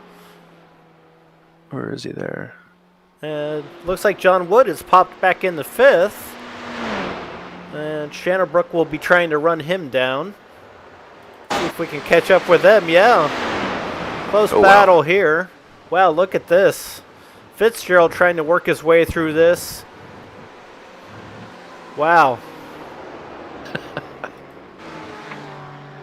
All this track, and they all got to be on the same place at the same time. That's amazing. Look at that.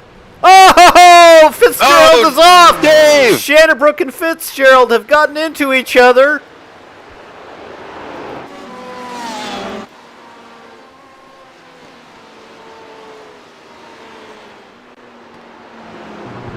Now, hopefully, I mean, Dave's got quite a bit of gap. to Darren behind him. And he's No, staying out. So let's see if we can catch up here. This is where John Wood goes by. Shannabrook is in the pits. And here's the incident with Fitzgerald and Shannabrook. Yeah, it's going to be just exiting this corner. Reed's going to get to the inside, and they're going to come together. Oh, gosh. I'm not sure if Dave came down or Reed came up or... See if we can get a different angle.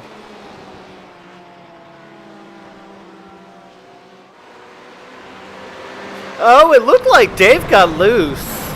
Okay.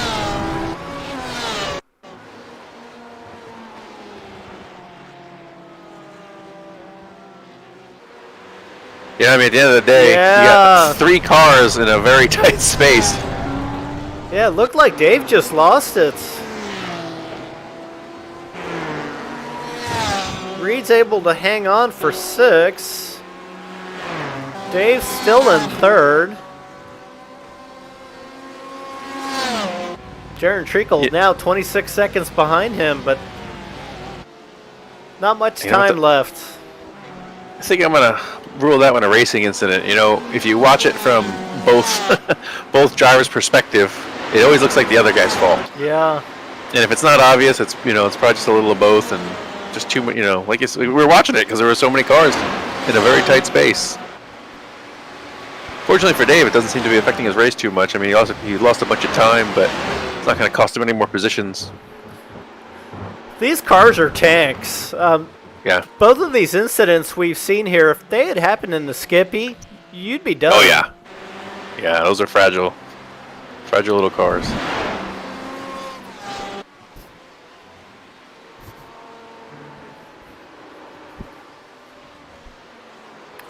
Boy, Darren has lowered fastest lap down into the 105s now.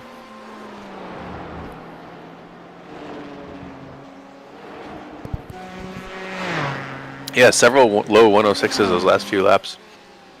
Definitely would have been interesting if he hadn't had his issues early on.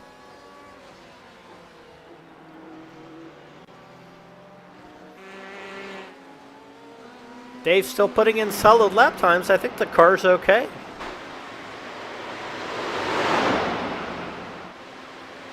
Well, he's got about a 30-second lead, I believe, over Darren at this point. Only a handful of laps left. It's a 23-second interval. Yeah, it's just a little too far. Back with our leader, Stefan Vappa. It's funny, we seem to have been on board with whoever has an incident tonight.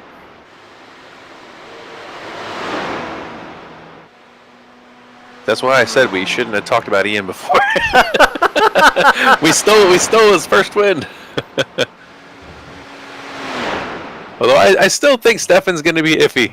After I looked at the numbers again, the laps he needs to do on that tank got to be close to the end of the race. Yeah, there's just a few minutes left in the race. I mean, he hasn't slowed down yet, so he's not saving fuel at all. Nope. It's only 2.5 minutes left in the race.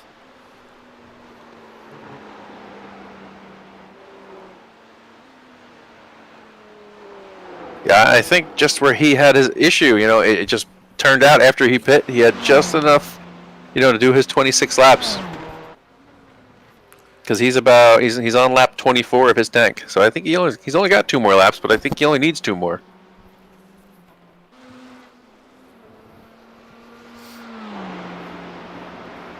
Well, we've seen Darren Treacle lose races. Yeah. Exactly this way. So we'll see how this pans out.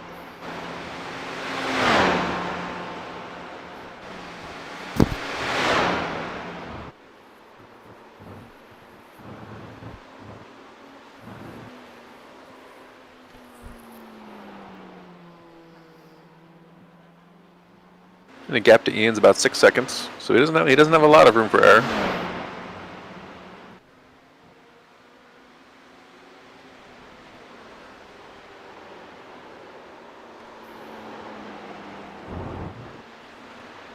So what do you think? We're getting a white flag here? Or? You know, it's never clear. Well, yeah, that's one way to make it exciting. And I'm looking at my record here, and I don't see anything about a flag. Okay. And we didn't see Barney waving it, but that doesn't mean Stefan didn't he doesn't see wave it for us. Yeah. Yeah, it's funny. He doesn't even always wave it at the checker. Yeah. Yeah, it's really odd.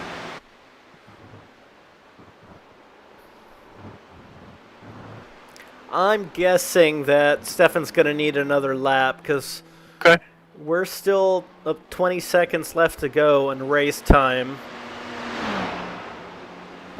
He might want to back off a little bit here, honestly, and do one less lap.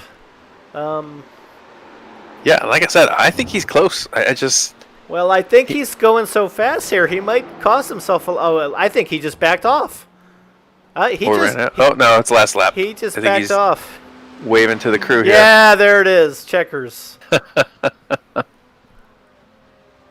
Wow, I'm sure there's a big sigh of release here. Ditson already taking second.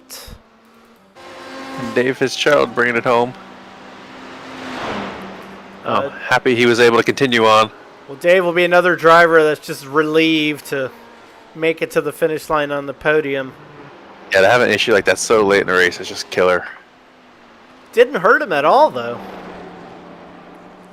No, he's still carrying on good, and the car looks good.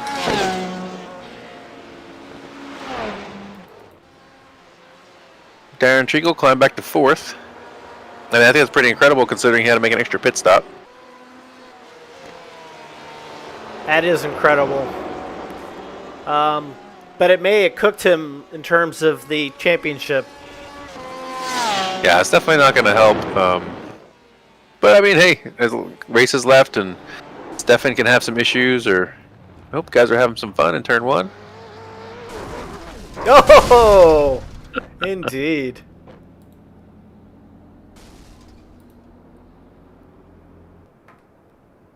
Well, there you have it. Stefan Vappa takes another win.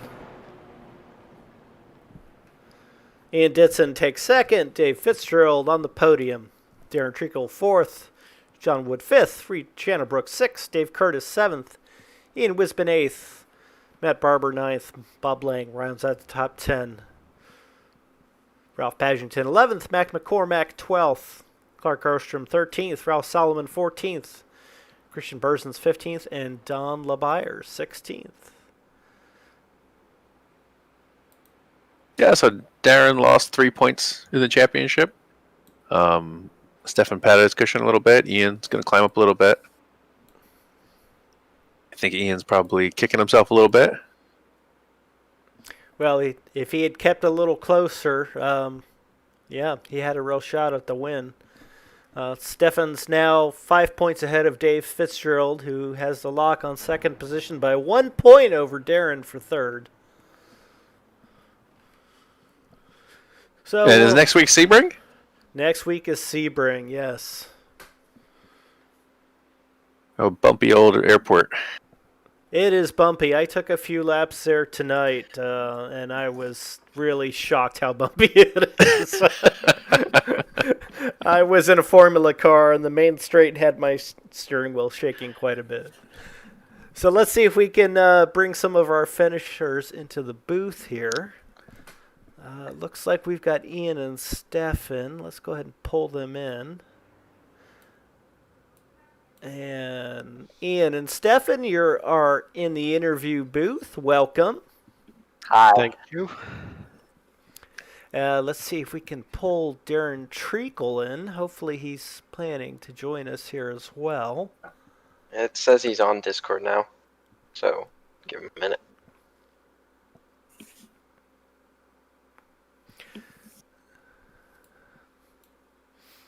And we've got Dave Fitzgerald as well, and we'll pull Darren in if we see him pop into the lobby. And Ian Wisman has joined us as well, and we've got Darren. Okay, Stefan, Boy, you didn't make this one easy for yourself, but you sure made for entertaining race casts. What happened coming into the bus stop?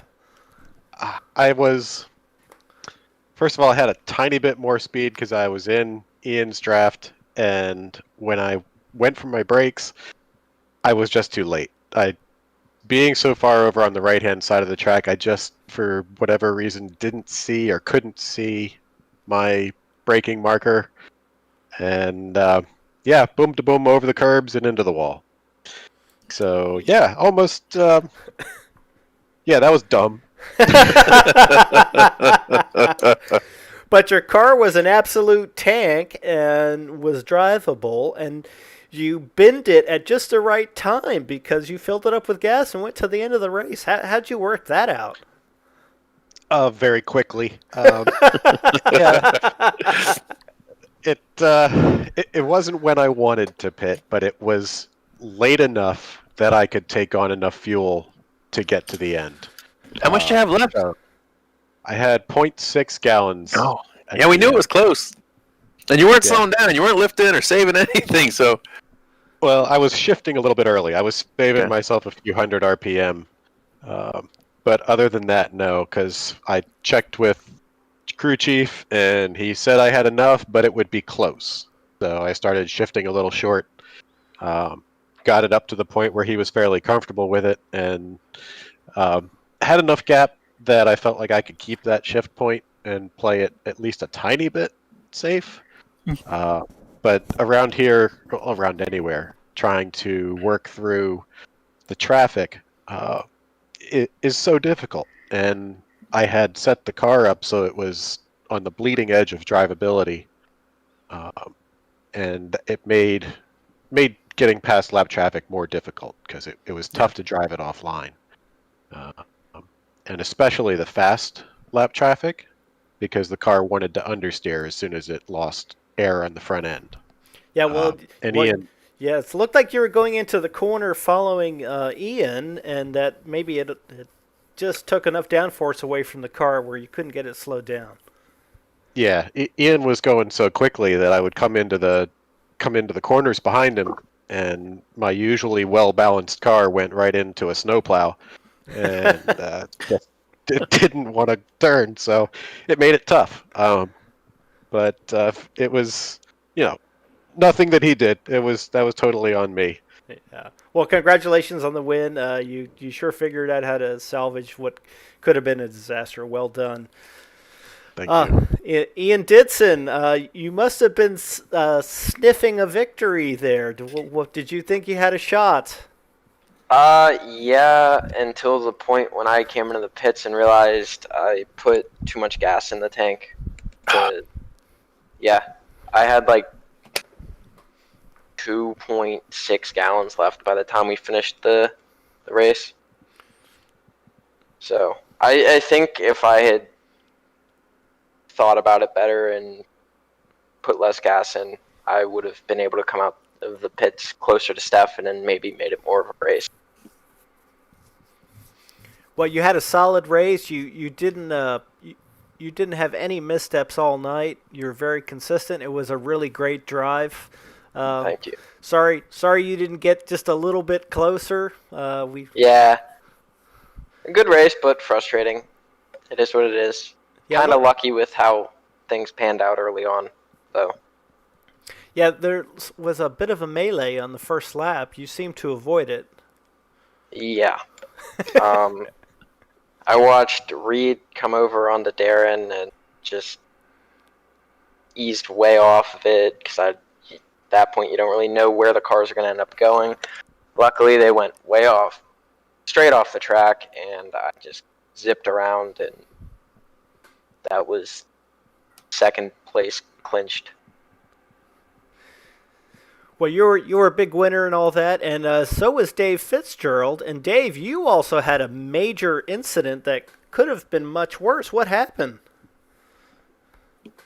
Are you late in the race? Late in the race, yeah. No. Well, I think we might have to have a word to one of these guys that was involved in an earlier incident. I just think it was a little too aggressive, and I did get lucky that I was able to carry on without too much damage. But I was trying to play it safe. I was behind the two Ralphs and someone else, and I was just trying to wait till I had an opportunity. But then a pink Porsche nose was kept stuck up my rear end, and I think eventually we just touched, and I went around. I was pretty salty. Good thing you mic'd. Yeah, it's a good thing we don't have you guys mic'd up, but it didn't seem to affect your race in the end. You did a really good job of bringing it back around successfully. So I'm glad to see it didn't ruin your race. I honestly, I had a 5th place car all night, and it was just my dumb luck that there was some incidents up front that put the two fast guys back a couple of laps, and I was able to just maintain. But I was nowhere near the pace of the top guys. I was running mid 107s. Got lucky every once in a while with the 106.999, but that's about as close as I could get. Well done, and way to hang on for a podium.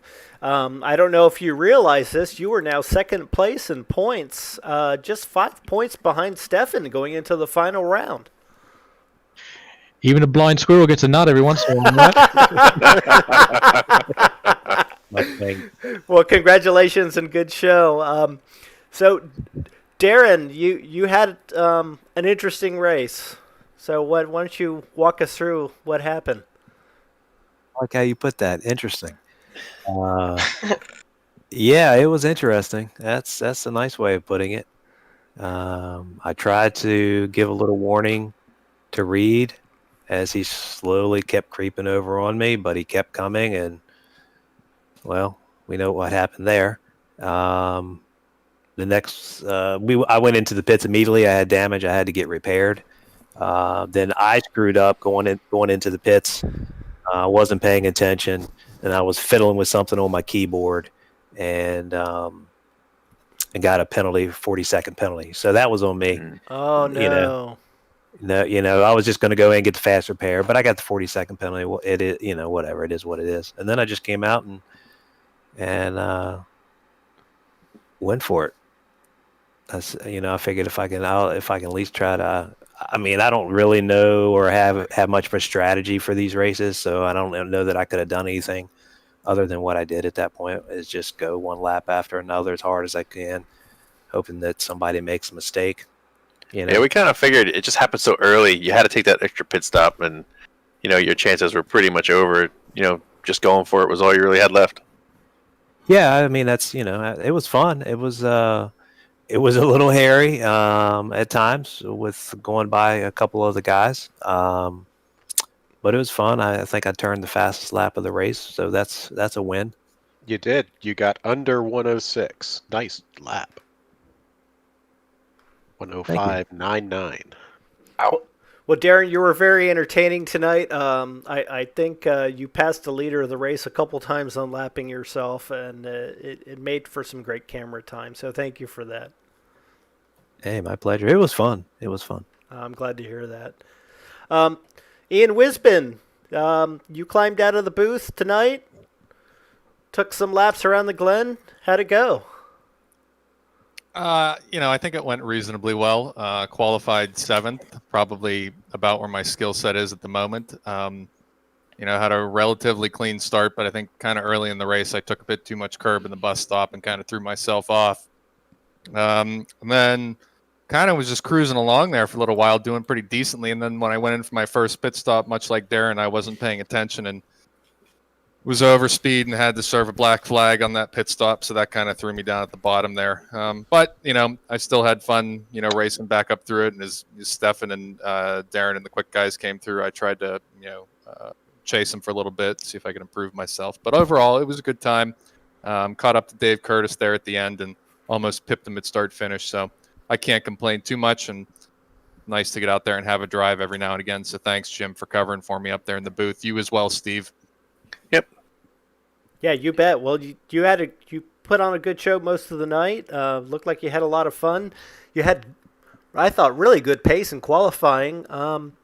I was actually hoping to see you jump in the top 5 when all the melee happened. Did you get caught up in any of the crashing that happened in the first lap?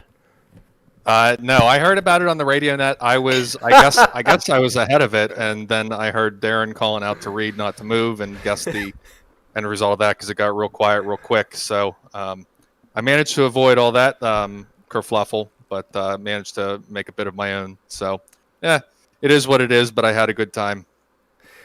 Well, it sounds like there's a lot of debriefing to do, so I'll let you guys jump into the pub and have that. And Steve and I will wrap up here. Thanks, Jim. All right. Thanks, Steve. Thanks, Jim. Thanks, Steve. Thanks for putting on a great show. Congrats again, Stefan. Thank you very much.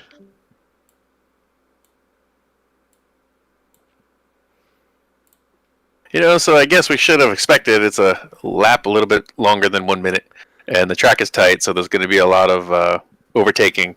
And it's just everybody had excitement. We could put it that way. Well, it looks like a big, long track, but honestly, there's some sections of it that are pretty thin, and these are really big, powerful cars. So I'm not surprised to hear there were some incidents.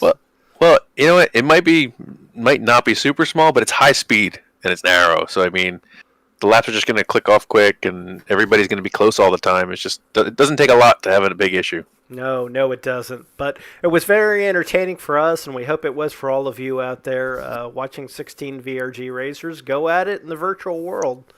So, Steve, thanks again for joining me up here and keeping my voice alive. It's hard work to talk for 2 hours, and I appreciate having some professional impressions like yours instead of me making it up for 2 hours. No, thanks for having me, and I'm happy to be here. I appreciate it. So I'll let you jump out, and I'll wrap up here. Thank you. All right, again, this is Jim Karamanis with the Vintage Racer Group. I hope you've enjoyed tonight's coverage of the Virtual Racer League. This is the third leg of our VRL Endurance Series. Tonight we were at Watkins Glen, and next week we will be wrapping up the series at Sebring with the Sebring 1.2. So as we all know, there's a 12-hour race at Sebring every year. And this year we did our 1.2 series as sort of an homage to Sebring. So we hope you'll join us next week, and we hope to put on another good show for you. Thanks for joining us.